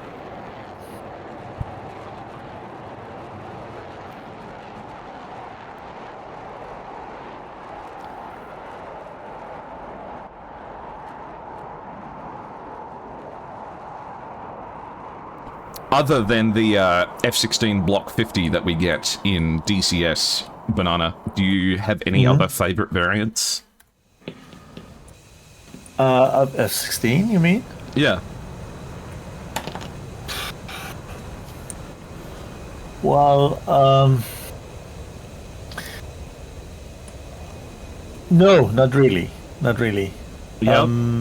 I think for me, for sure, it's an advantage when you have the higher blocks in DCS.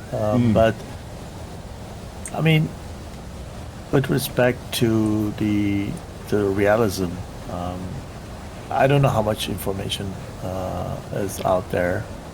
As Matt Wagner always saying that they need to have enough data and info which is publicly available to make it. So it's going to be pretty difficult. I don't know how they're going to do the F-35, right? Yeah, well, they've it's just... also very difficult. Yeah, they've just said that there's enough information around that they can figure it out. And I'm like, well, that kind of goes against everything you've ever said, but that's fine. Yeah. And with that, I don't know if we have a higher block of F-16, how much better it could be. Yeah, right? I wish they would go against, like, it has to be an exact version and, like, They're like, hey guys, like, we just added conformal fuel tanks to the block, to the F-16 that we have in game. It's not very realistic, but, you know, like, it theoretically could work. Like, it'd be cool if they did things like that. That would be cool, but it is not unrealistic. I mean, there are countries out there, they have Block 50, Block 52, and they have conformal tanks, like the Greek one. Oh, yeah. Right? I think the F-16 with the conformal fuel tanks looks gorgeous. I don't know why. It just looks so, like, looks so lumpy and dangerous. Yeah.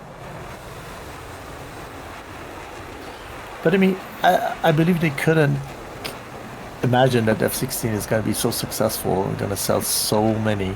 I know. They started with Starjet, and then at some point after they said, it should do this too. Okay, we add this to it. We add this to that. Everything is external. So everything is attached to it because there's no space inside. There's nothing inside, yeah. It's just the backbone's gonna be modified for electronics and parachute or whatever. I love the ones that have the big avionics hump on the back of them. Yeah. So, and then the conformal tanks and the pods left and right to the intake. So, you see that they didn't calculate that everything in. From the beginning, they couldn't know that it's so successful. Yeah, I guess that's part of the reason that people like the F-16 so much is that it wears its arsenal. Like you can see everything that it's got.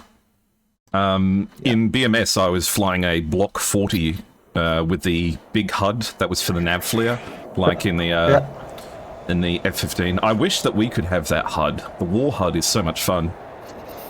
And Rusty says the Block 70 and 72 Vipers have ASA radars. The F-35 should have an ASA radar, and I don't know if the version of Eurofighter we're going to get will have one too. No. But no? No. It's going to be Trench 1, what German Luftwaffe has. Yeah. That's going to be crazy. The first ASA radar in DCS. It's going to be able to see everything.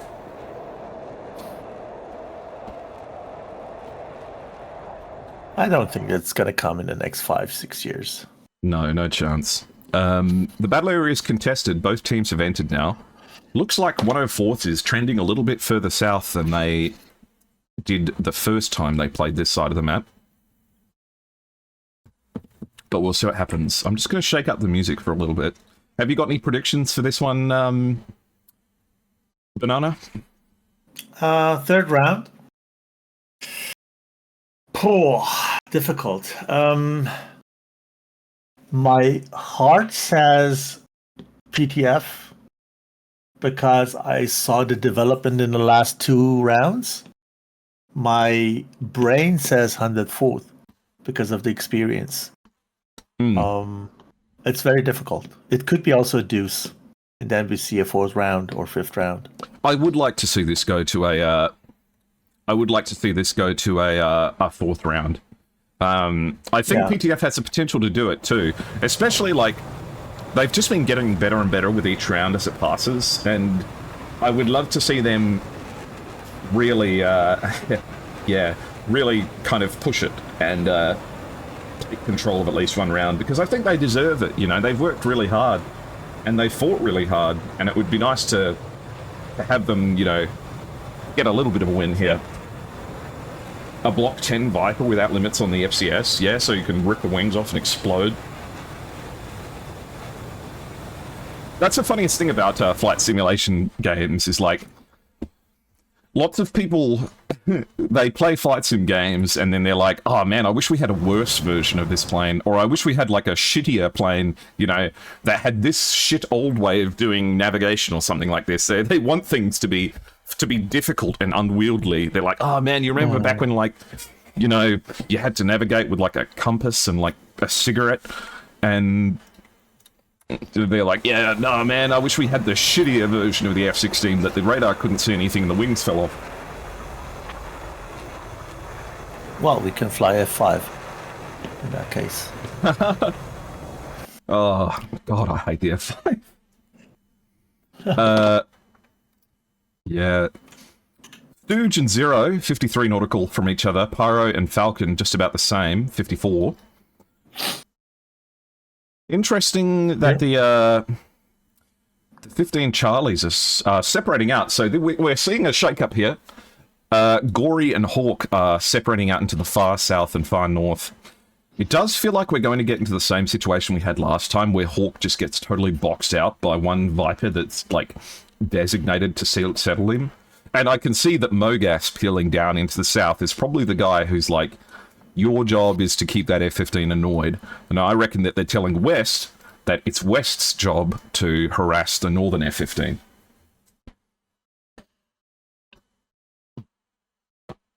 The Tranche 4 RAF Typhoons are only now getting radar upgrades. If I'm telling you honest, I don't really know anything about what's going on with the UK arsenal. Yeah, the UK is always the first who is implementing the new technology on Eurofighter. And Germans are always the last, typically. I have a friend who works at a Eurofighter maintenance facility in Germany. Yeah. And nice. Yeah, and that doesn't mean anything. 20-kilometer away. Oh, yeah, they fly all the time here over a place. Looks like Falcon's moving to cut off Pyromaniac, who's going towards Hawk here in the south. Yeah, and you know what I would love to see here? Yeah, I would love to see Gory following Hawk and not going to the other side. Yeah, it does feel like they've split themselves in half for no reason here. It feels like Zero, Baba Yaga, and Gory, and Falcon and Zuck and Hawk are cutting themselves off from supporting each other here. Yeah. It'll be interesting to see if... The real problem here would be if 104th decides to send almost everyone to one of these groups of three and have local number superiority, you know? Why Falcon didn't fire on Pyromaniac? He had perfect and it was at 10 opportunity nautical miles. Yeah. Instead of that, he turns away, and Pyro was about 30,000 feet high. I don't know why he did this. He could have killed him there. Yeah, Zuck and Pyro, 10 nautical miles here. Zuck's not pushing the attack either. Oh, he might be. He's 820 knots fast. Yeah, but Pyro is cold. Zuck and Hawk need to put... Yeah. He could take him down. And now Zuck and Hawk are going to push into Pyro, and Maverick's going to get one of them. They had a window of opportunity there, but I missed it. Yeah. You know, this is exactly what I'm saying. Look at Gory and Hawk. When they go on their, let's say, route and try to just pass high and then cross each other in the middle, they are hot at the same time and cold at the same time. Yeah. But when Gory would have follow Hawk 20, 25, 30 nautical miles behind him, then I would think it would be a bit more aggressive and more effective. I mean, this missile's coming in. It looks like it's going for Maverick, but if it was fired at Pyro, it might have had the legs to get him. Maverick, yeah. They should have... Oh, man, if that was going for Pyro, it would kill him right now. He was going so fast. I wonder why he didn't... I mean, is he still fast? He's 10 nautical from Pyro, 720 knots. He needs to kill Pyro here. This is his opportunity. He needs to kill Pyro here right now.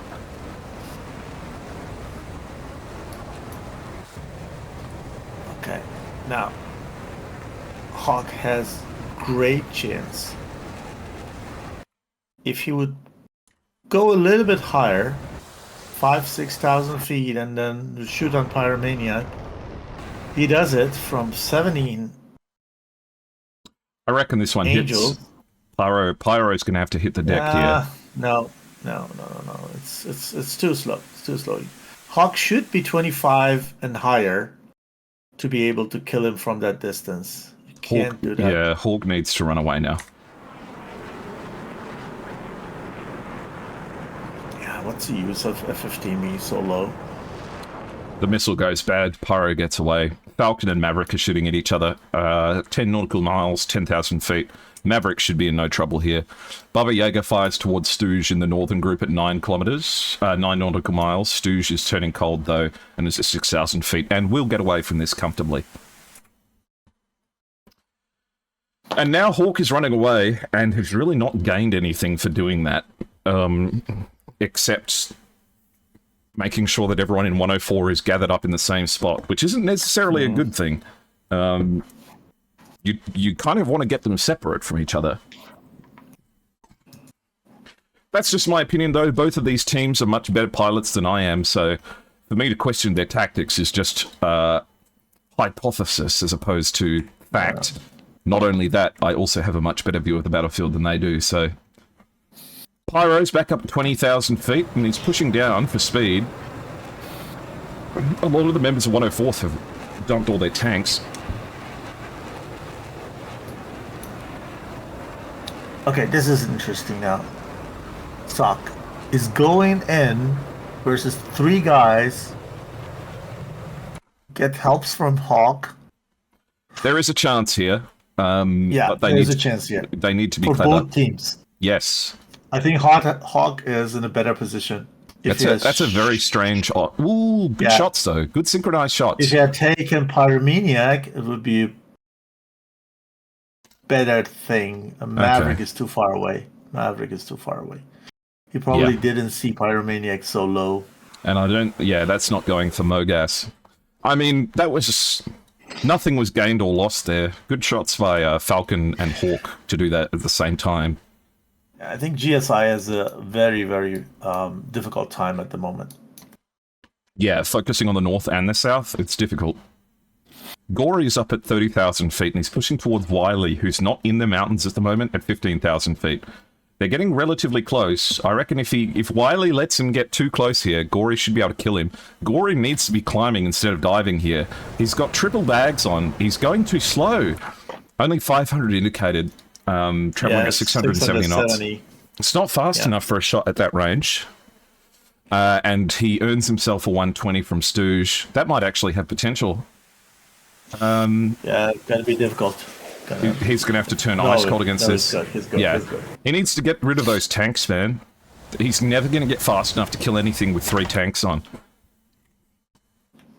Hawk is at 26,000 feet running away from Pyromaniac in the south at good speed. Yeah, everything's good with there. It's weird. It doesn't feel like anyone's in control of this fight at the moment, but it feels like the 104th are being better at resetting themselves after attacks, whereas PTF feel like they're in almost full retreat in the south, but the north is pushing now, and west may be caught out of position here if Stooge is not in a position to help him quickly. Zero on west. Yeah. Zero and Baba Yaga need to take out west here, and they can. They have local superiority, and Falcon and Zuck need to cut off Stooge and defeat them in detail, but... yeah, definitely, yeah. And exactly. Baba Yaga needs to go in. Instead of chasing west, he needs to go in between Stooge and west, and Falcon should take care of Stooge. Yep. Even with a with a 10 miles shot on a cold target would help that. Falcon's only 6.5 nautical miles away from Stooge, and Stooge is turning in. Something's about to happen. Stooge might get a kill here. As Falcon sees... Falcon sees him. Stooge. Missile comes off. Yeah. Stooge fires back. That's a good one. That's a good one on Stooge. Stooge is dead, definitely. No, it misses. No, notched it. Oh, wow. Unbelievable. Fuck me, man. I can't believe... Unbelievable. I can't believe Stooge got away with that. Wow. Okay. Mogas is chasing Zuck now, who doesn't have his wingman anymore. I can't believe Stooge isn't dead. He should be dead. The numbers say that Stooge should be dead. I think this is it for Zuck. I don't think Zuck gets away from this either. Okay, Zuck is down. Yeah, bad luck. Down goes Zuck. Okay, now it's gotta get difficult. F-15s are too lazy on low altitude. On high altitude, they need to run away, so they can't help much. Yeah, and Hawk has just given up 20,000 feet worth of altitude to defend against the missile here. Yeah, he's not getting good value for his altitude at the moment. Baba Yaga in with a chance here. He is pinching on 3 members here, but he has to be careful. Wiley's going to clap him if he's not careful. He's doing the right job. He's going in fact, fully this missile in might be because good. he needs to take 1 or 2 down. Impact. One of them goes down. Well, did it kill him, or did they survive? No, desync? just Oh, fuck. something. Yeah, it was not deadly enough. The impact. Okay. What about this one? Is this going for Stooge? No, It might be. too slow. Too slow. It's going straight down though. Oh no! Stooge Yeah, notches it by centimeters. Oh! Ah! Stooge, what are you doing? How are you doing this? I don't know. My guy's got the stealth paint on his plane. Pyro and Maverick are coming in now. Zero's turning defensive. Baba Yaga is so close to Stooge. Stooge is right on him though. Missile comes off the rails. And I don't know who it's fired at. Here it is. It's going towards the aggressor, but no effect. Actually, there is effect. It takes it down. Down goes one of the F-15s at low altitude. Can't be doing that. Baba Yaga fires it at close aim 9 towards Maverick here. Maverick eats it and goes down. That's a splash. Baba Yaga here now merged with Pyro. Has him just off his left. Should see him just above him. Ooh, has no situational awareness on him. Doesn't see him and offers the opportunity to slot in behind. Baba Yaga is going to eat in 120 for this. Ooh, dodges it by... What? Dodges it by... Nothing. Stooge here runs out of luck, I think, and gets impacted. No, gets all... Stooge, what are you doing? Stooge is unkillable and is now merged with Zero, who has no missiles and is surrounded by so many hostile aircraft that it's only a matter of Zero time. has 0 missiles and is Out of 0 time, altitude out of now. chance. Gory. We're gonna have to... Connor. We're A gonna lot have to... of missiles under the belly. No. There's still 2 AMRAAMs, 2 Sparrows, and 2 Winders. 1 AMRAAM is on the way. Oh, shit, no. Go crank, buddy, go crank. He has given up, probably. Yeah. Yeah. I pressed the wrong button. So,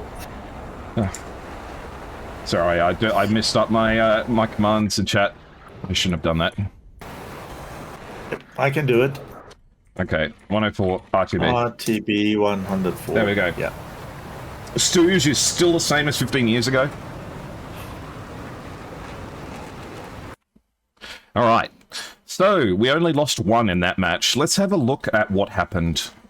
They were in with a really, really good chance there, but I won't be able to stream TAC View for you, sorry, because that's what broke the stream last time. A comprehensive performance by the 104th. An extremely questionable choice to separate the teams into teams of 3 in the south and the north. I don't know if that was the plan or if it just happened. But it didn't feel like the right call. And it was really unfortunate that Hawk, Zuck, and Falcon didn't push when they had local superiority against Pyromaniac. This is what we were yelling about, was Pyro being about, let's see, 23 nautical miles away from his nearest teammate, but within 10 nautical miles of nearly 3 PTF planes here. They really needed to take advantage of this, but instead of that, Falcon, after getting within 10 nautical miles here, if he had just flown straight towards Pyro, he would have got him easily. Yeah. I think Pyro were down. Yeah.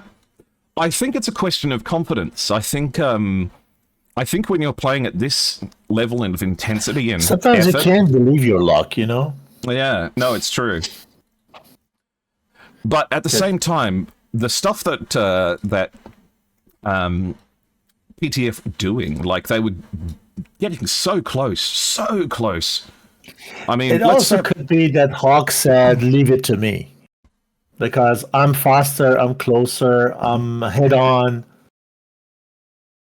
And then he sees that Falcon is turning away and said, "Okay, I saved a missile." Could also be we're not in the cockpit, so we are. Let's say I'm stupid co-moderator, so it's very difficult when you're Absolutely. in the middle of the fight than sitting here on an armchair and drinking your Sex on the Beach and trying to No, moderate exactly, or stream. and we have no idea what their visual situation is like. We have no idea what they can see. You know, maybe like he was just disappearing directly behind the canopy or something like that. Who's to say? I have no idea how Stooge avoided this missile. Like I don't. Just It doesn't make the any invisible sense. man. It did he like cast a secret spell or something that switched off this AIM-120? Like, did he like hack it in midair and like program it to not hit? Because that doesn't make any sense. Yeah, that was annoying, and then he does it again. Yeah, It's just he has perfect three-dimensional situational awareness. yeah. Look how he notches the missile. I mean, right you're not angle, wrong. They're almost the right perfect. aspect. Yeah. They're almost perfect notches every time. My his brain must just be like a protractor. Like he just knows the angles. Yeah. That is just crazy. And you're right, Shanton. It may have been something like that. Maybe the EWR was giving them different warnings or something like that. Like a stop I guidance should I've take returned. this tag view to my next training with the guys. Oh, look. Yeah, good luck if you can find anyone who's able to do this reliably. No, the guys need to see it's possible. And he manages to get away from an AIM-9 with not spamming too many countermeasures. Radar seekers looking straight into the ground. It's just mind-boggling to me. An amazing performance. Like, this is what it looks like to be that good, you know? Like, both teams involved here. Also, I cannot believe that this didn't hit either. Zero with a 3 nautical mile AIM-9 shot that gets countermeasured on the head-on, which doesn't make any sense. Yeah. Paulin, could you let Stooge know that he's very strange and I don't want to fly against him ever? Because that's bizarre. It's like alien type behavior, you know? That's some War Thunder multipathing type of stuff. Yeah. No, that's just being good at the game, you know?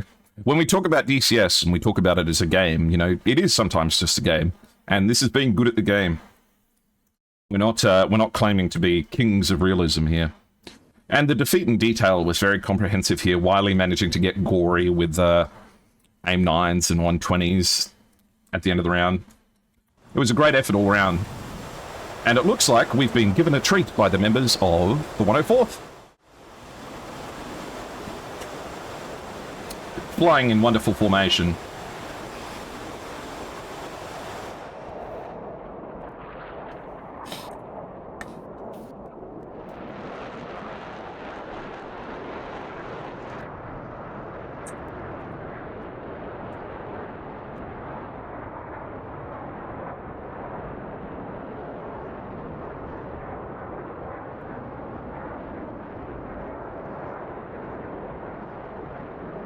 But yeah, I don't know if you have any commentary on any of that, Banana, or any opinions you want to share. Go ahead.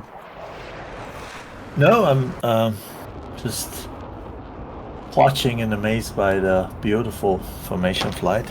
It is. It's great, isn't it?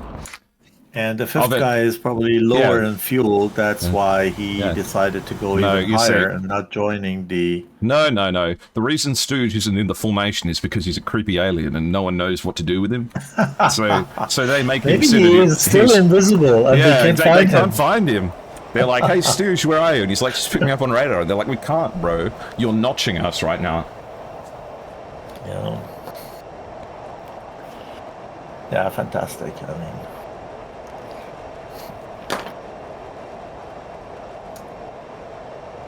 Are you aware of the result of the alien match today? I'm not, actually. Who took it? Spoilers for anyone who's not seen it yet. I need to check. Boop, boop, boop. Static stream You got very lucky, results. Winchester Delta. 104th doesn't Result. play. Yep. So It's not posted yet in the result channel. Probably forgot that. I think the results only get posted at the end of the day, or at least that's they're only supposed to. You didn't even know Stooge was flying today. We thought we were flying as a 5-man. Oh shit. So the replay is there, so anyone who is interested in seeing or knowing the result can do so. Go there and watch the replay.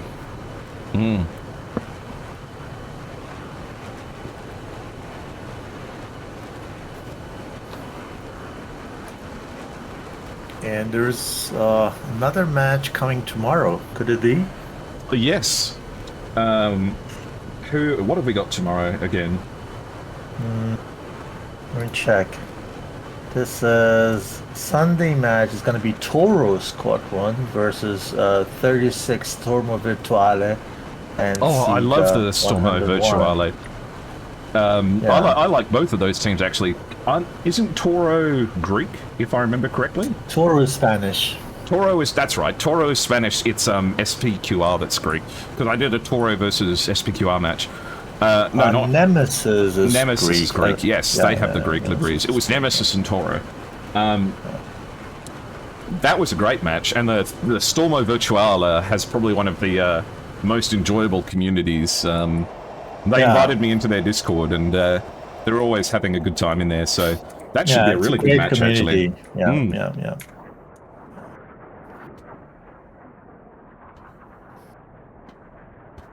Oh, that sounds nice, Zen. Yes, I think you're right. I think Stooge is potentially not doing as well as his teammates in terms of fuel. But one of the best things about competitive DCS is that it really is like a small, loving community where everyone kind of gets along really well. Like, we've had our arguments over the years, but nothing, you know, soul-destroying, really.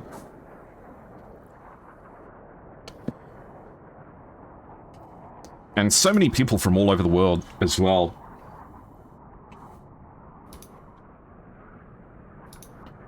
All in service and celebration of this wonderful flight hobby we have.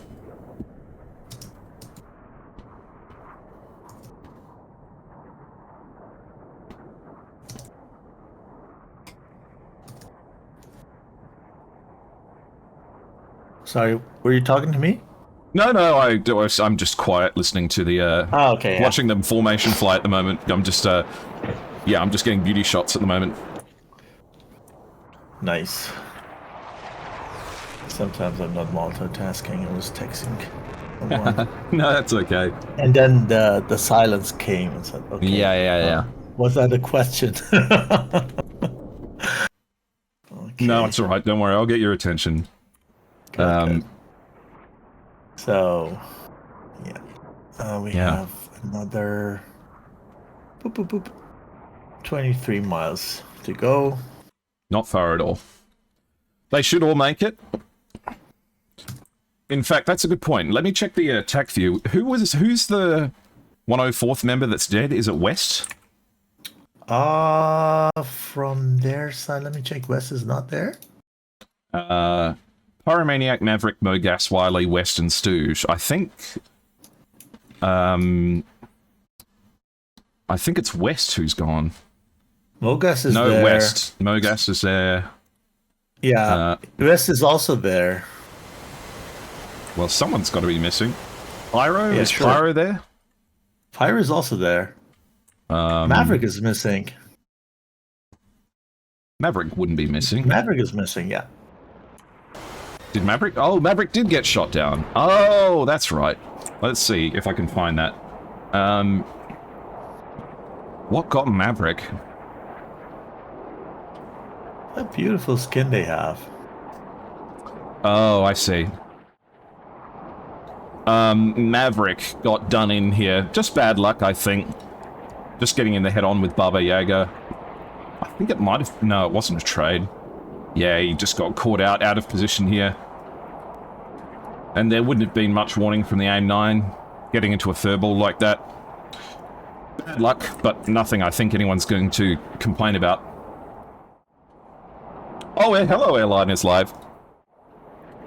Maverick fell off. Yeah, actually, that's true. Nah. Congratulations to all the members of the 104th who are alive, but all the ones who are dead,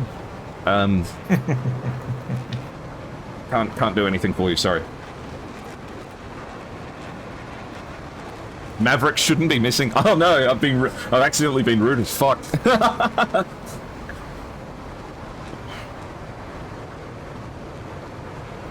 Hey, airliners, how are you? How's this weather been recently, by the way, airliners? I bet you've got some great footage recently.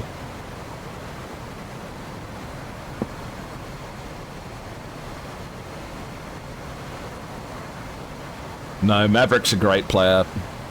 Probably one of the people that inspired me to stream DCS at all.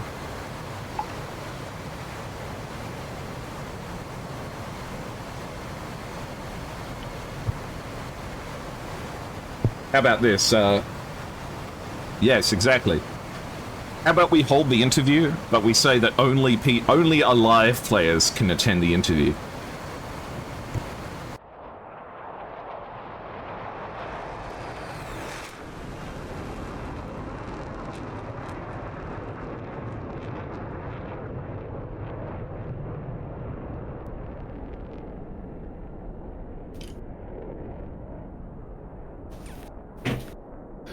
Yeah. It's probably another overhead brake landing. Well, they're doing their overhead brake and dumping flares. I would love to see a formation landing. Sometimes they do it. I've seen F-16 formation landings before. And an amazing overhead brake by the 104th all the same. And yes, Stooge is low on fuel and is gently touching down now. Looks like he's securing the victory for the 104th. Would you be able to ask for me, Banana, if any of the members of PTF might want to come and have a yap? Yeah, I will. Thank you.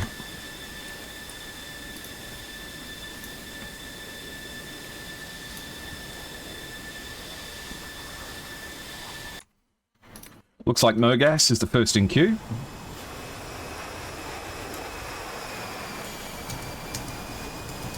We've landed a 7 ship before. Oh my god. The last time I tried to land a ship, I blocked the Suez Canal for 2 weeks. Live on stream. Paul, aren't you in first class at the moment? Tell me what you're eating. If you aren't eating so many prawn cocktails and martinis shaken not stirred that you can barely see, I don't understand why you'd be in first class at all. Oh, you said it was for work though, so I guess you can't get too smashed. Okay, Mogas makes it. Pyro's next. Okay, the guys are probably away. Yeah, no, it's probably... Thatcher says away, but if I get response, I'm not sure, but I'll let you know. Yeah, it's alright.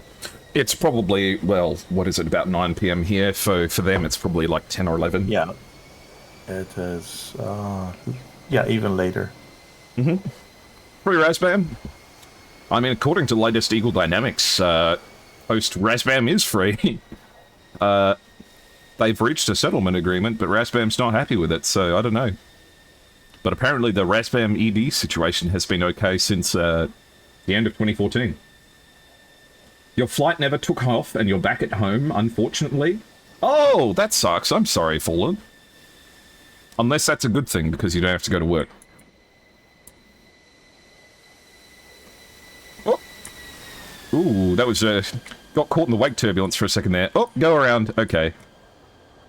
Should we name and shame the pilot, or should I hide it from you who this is? He's doing a go-around. You gotta respect a pilot who's got the common sense to do a go-around when things go a bit weird.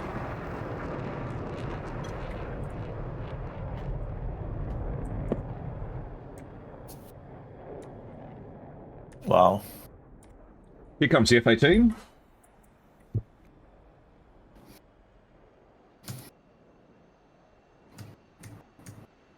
What a landing.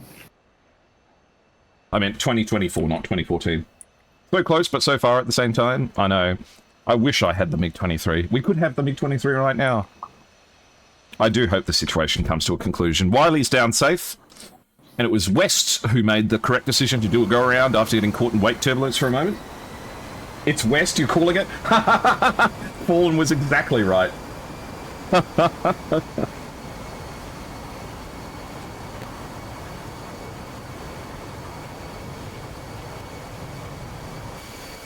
That just goes to show how well this team knows each other, you know?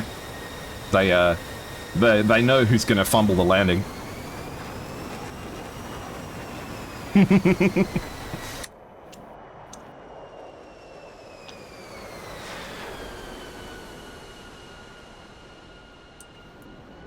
Apparently ED didn't put the money into the legally binding middleman escrow despite the signatures happening in 2024.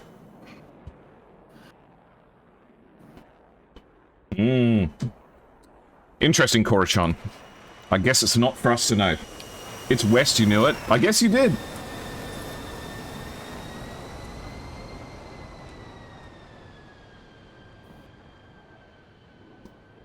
And down comes West.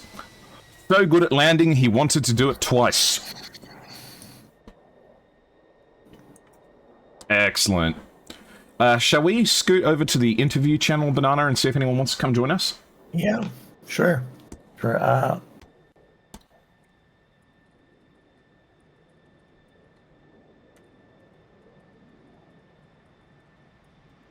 Cool. All right. Well, let's hope that we are graced with the presence of some excellent pilots. And it would be nice to get someone from PTF to come and join in as well. PTF flew wonderfully that match. It was absolutely fantastic. Hello. Hello! Hello. Would you please be able to introduce yourselves and tell me which team you're from? Stooge can. He's invisible. Oh, I see. Yes, Stooge, get away from you, you creature, you bizarro missile evading pilot. What are you doing? Are you using the MFDs to like hack them mid-flight or something like that? I'm just getting lucky. You're just getting lucky? I don't think one time is lucky. Like 3 times in a match is insane. Well, I only considered the last one, right? Like when I was bombarded from above. Like that one was I needed to get lucky, and I didn't get lucky on the 2 other rounds where I did a failed notch. So I definitely didn't evade all of them. So yeah, wonderful Stooge here. Hi everyone. Old pilot from 104th have been around for quite a while, and yes, we have here with us at the moment Stooge and Wiley from the 104th. Congratulations on your victory. How are you guys feeling after that one? It looked like it was a tricky fight overall. PTF definitely got their licks in, and it seemed like the momentum was shifting a little bit into the second round. Were you a bit stressed heading into the third, worrying that your strategy was getting figured out? How did you feel about that last match? No, quite the opposite. By the 3rd round, we were starting to feel a lot more relaxed. You're right, the first 1 or 2 rounds, PTF really got their licks in, and we weren't in control, basically. We were losing track and scrambling and just responding to them the whole time. By the 3rd round, I think we had a bit more of an idea what we were doing. Do you think that was a consequence of the GCI, as opposed to data link, or other issues that might have made it a bit tricky to know what was going on? We were getting more fluent with 104th Nuts, who was GCIing for us as well. He was really getting in the rhythm of that. It's difficult trying to figure out for the GCI what information he should insert into the fight for the rest of the guys. It's very true, and especially when the fight gets separated, like in the 3rd round, one group kind of broke off to the north for PTF, and one group broke off to the south. And once you get that kind of separation, it can be difficult to keep everyone in the loop in what's going on. Yep. Yeah, so you said that Nuts was acting as GCI for this mission. Yep. How would you say that your situational awareness was, as opposed to having data link? Would you say that there were elements and moments in time? Because I flew in the Cold War SATAC, and I felt like I was blind compared to, like, having data link. I didn't know where anyone was or what I was doing or where I was. But, did you feel like you had a good overview of the situation, or did you lose people off scope from time to time, especially when they went low? I would say both. I felt like, especially with Nuts' GCI calls, the situational awareness was much better than I would have expected. Because I expected to be close to having no AWACS at all, but he gave such excellent calls. They were extremely helpful. And also, basically all my squad mates are so it's so drilled into them to use their radars effectively with the link that without them I would have been blind. But here, of course, you lose one or two guys sometimes, but overall I felt like the picture was good enough for what we had. But still, there's always openings, for attack, and mistakes are constantly made. So it's chaotic, and it was very, very tough fight. Absolutely. It completely shifts the dynamic where the AWACS is gone. It goes from, if you got AWACS there, it's a lot more of a mechanical, who's got the better skills fight. Yes. You remove the AWACS, it's a lot more of an old man's game, to be honest with you. And Just keeping it becomes a lot more of a mental fight than you would think as well. Like, you can, it becomes very psychological. In the third round, actually, there was an opportunity where Pyromaniac managed to get away with not being shot down, it feels like, for no reason other than the uncertainty of what might have been there, preventing the players from making the push. So there are moments where you can kind of get lucky, for lack of a better term, in all of the different crazy things that are going on. Of course, you're facing off against PTF, which is a team I think we're all quite familiar with. Did you do a lot of looking at their past fighting skills, and did they show up in the way that you expected them to show up? I looked at a couple of matches, yeah. They showed up a lot stronger than I thought they would, to be honest. So props to PTF. They gave us a really good fight. And they've been fighting for quite a few years as well, and developing quite a lot. So to see them in the semi-finals putting on such a great show against such an experienced team like 104th, and to be told that you had them on the ropes for a little while is definitely an enormous compliment. So enormous props to PTF. Banana, sorry, did I cut you off? No. I'm just texting with PTF. It's too late for them. Okay. And they are already gone. And so they're not joining us. Okay, well, please send them a message saying thank you for the wonderful fight and how much we appreciate them taking the time to compete with us today. Yeah. Have you got any questions for the 104th, Maverick? Not I Maverick. I said Maverick. Yeah, go ahead. No, I said Maverick instead of Banana, because Maverick's in chat. Hello, Maverick. So what I can share maybe with you is that I can just read what I'm getting here. So 140 is a top team, and if you're not giving your best, then it's no way to beat them. So absolutely, that's a statement. Yeah, and then I can underline that. Absolutely. Well, Stooge, Wiley, I'm sure that you'd like to enjoy the rest of your weekend, but congratulations on passing this match of the SATAC semi-finals. I have no doubt that we'll see you guys competing heartily in matches to come with the other teams that make it through the knockout stages. Best of luck with your matches to come. I really hope I get the chance to stream them because you guys are brilliant. If you have any statements, any shout-outs, anything you'd like to say to anyone, please go ahead. The stage is yours. To answer your previous question about the how it feels, like for me this was the biggest match of the year so far, because I knew this knockouts is going to be tougher. So I had quite a lot of adrenaline going into the first round, because it gets physical, like your adrenal glands are pushing that stuff out, and you get these jitters, and that's a little bit unnerving. But once the first round was over, it's the second and third round perfectly relaxed, no problem. So it's just the old competitive instinct kicks in, and then you're just going with the flow, and you usually do better then. Absolutely. Well, it's heartening to know that even someone like Stooge, with so much experience in the competitive scene, still gets a little bit nervous on the lineup, because I know I do. But yeah, go ahead. And we've got Nuts in chat as well, who was your GCI, so big shout outs to them. An instrumental part of your victory. But please continue, sorry. No, I guess a great kill. Actually, I said incorrectly that I failed 2 notches. I only failed on the first round, failed the notch. No, wait. Which one? I don't remember. But that one round I got gunned at the very end, and I was just so shocked by that gunshot because the guy I merged head on, then Maverick tells me he's Fox 3'd him, tells me to get out. So I kind of blow through, and I'm thinking, okay, I must be safe. The other guy's slow, and then the gun clips my wing. I'm like, what the hell? How is that even possible? Yeah. So great kill, even if he did eat that Fox 3, as an exchange, but that was an awesome kill anyway. Whoever that was, I didn't remark. But No yeah, worries then. that's it for me. Great. That's it for me. Tremendous. Anything from you, Wiley? Just a shout out to the 104th boys that didn't get a fly today. We can only train with them there, so shout out to them too, and shout out to Nuts. And thanks for putting the stream on. We'll see you again soon. No worries then. Thanks, guys, and thank you for joining me, Banana. I'm just going to disconnect now and wrap things up. Definitely. My pleasure. And please feel free to put any of your links in chat, Banana, if you want to show anyone where your YouTube channel or stream is, please go ahead. And thank you, Wiley and Stu, for talking to me. All right, cheers, boys. A pleasure. Cheers, guys. Bye-bye. Have a good time. Okay, well, that's it for this round. Thank you very much for joining the match today. That one was really good fun.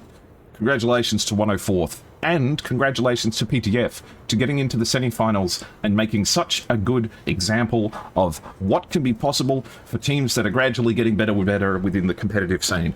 I feel like I've cast PTF from their inception to where they are now, and the fact that they're getting into the semi-finals of a competition like this is a tremendous credit to them, and they ought to be very proud of their effort. For the 104th, you guys performed admirably as expected. You have an enormous reputation that you do certainly deserve, and I have no doubt that you're going to be making a run for the big win. So best wishes in your matches to come. For the rest of you, I hope that you have a good weekend, and keep in touch. If you like my content, don't forget to hit that follow button below my stream. There's also links to my Discord and to my Twitter, and rolling links have been appearing in the chat for the SATAC Discord and donation link, which is something that you do definitely need to check out to make sure that you don't miss any SATAC matches. I don't cast all of them. There are other people who do plenty of them. Thank you for all of the compliments that you've given me, the follows and the subscriptions. I appreciate it enormously. Please take good care. I will speak to you later with more SATAC and more DCS. Take it easy, guys. See you later. Bye.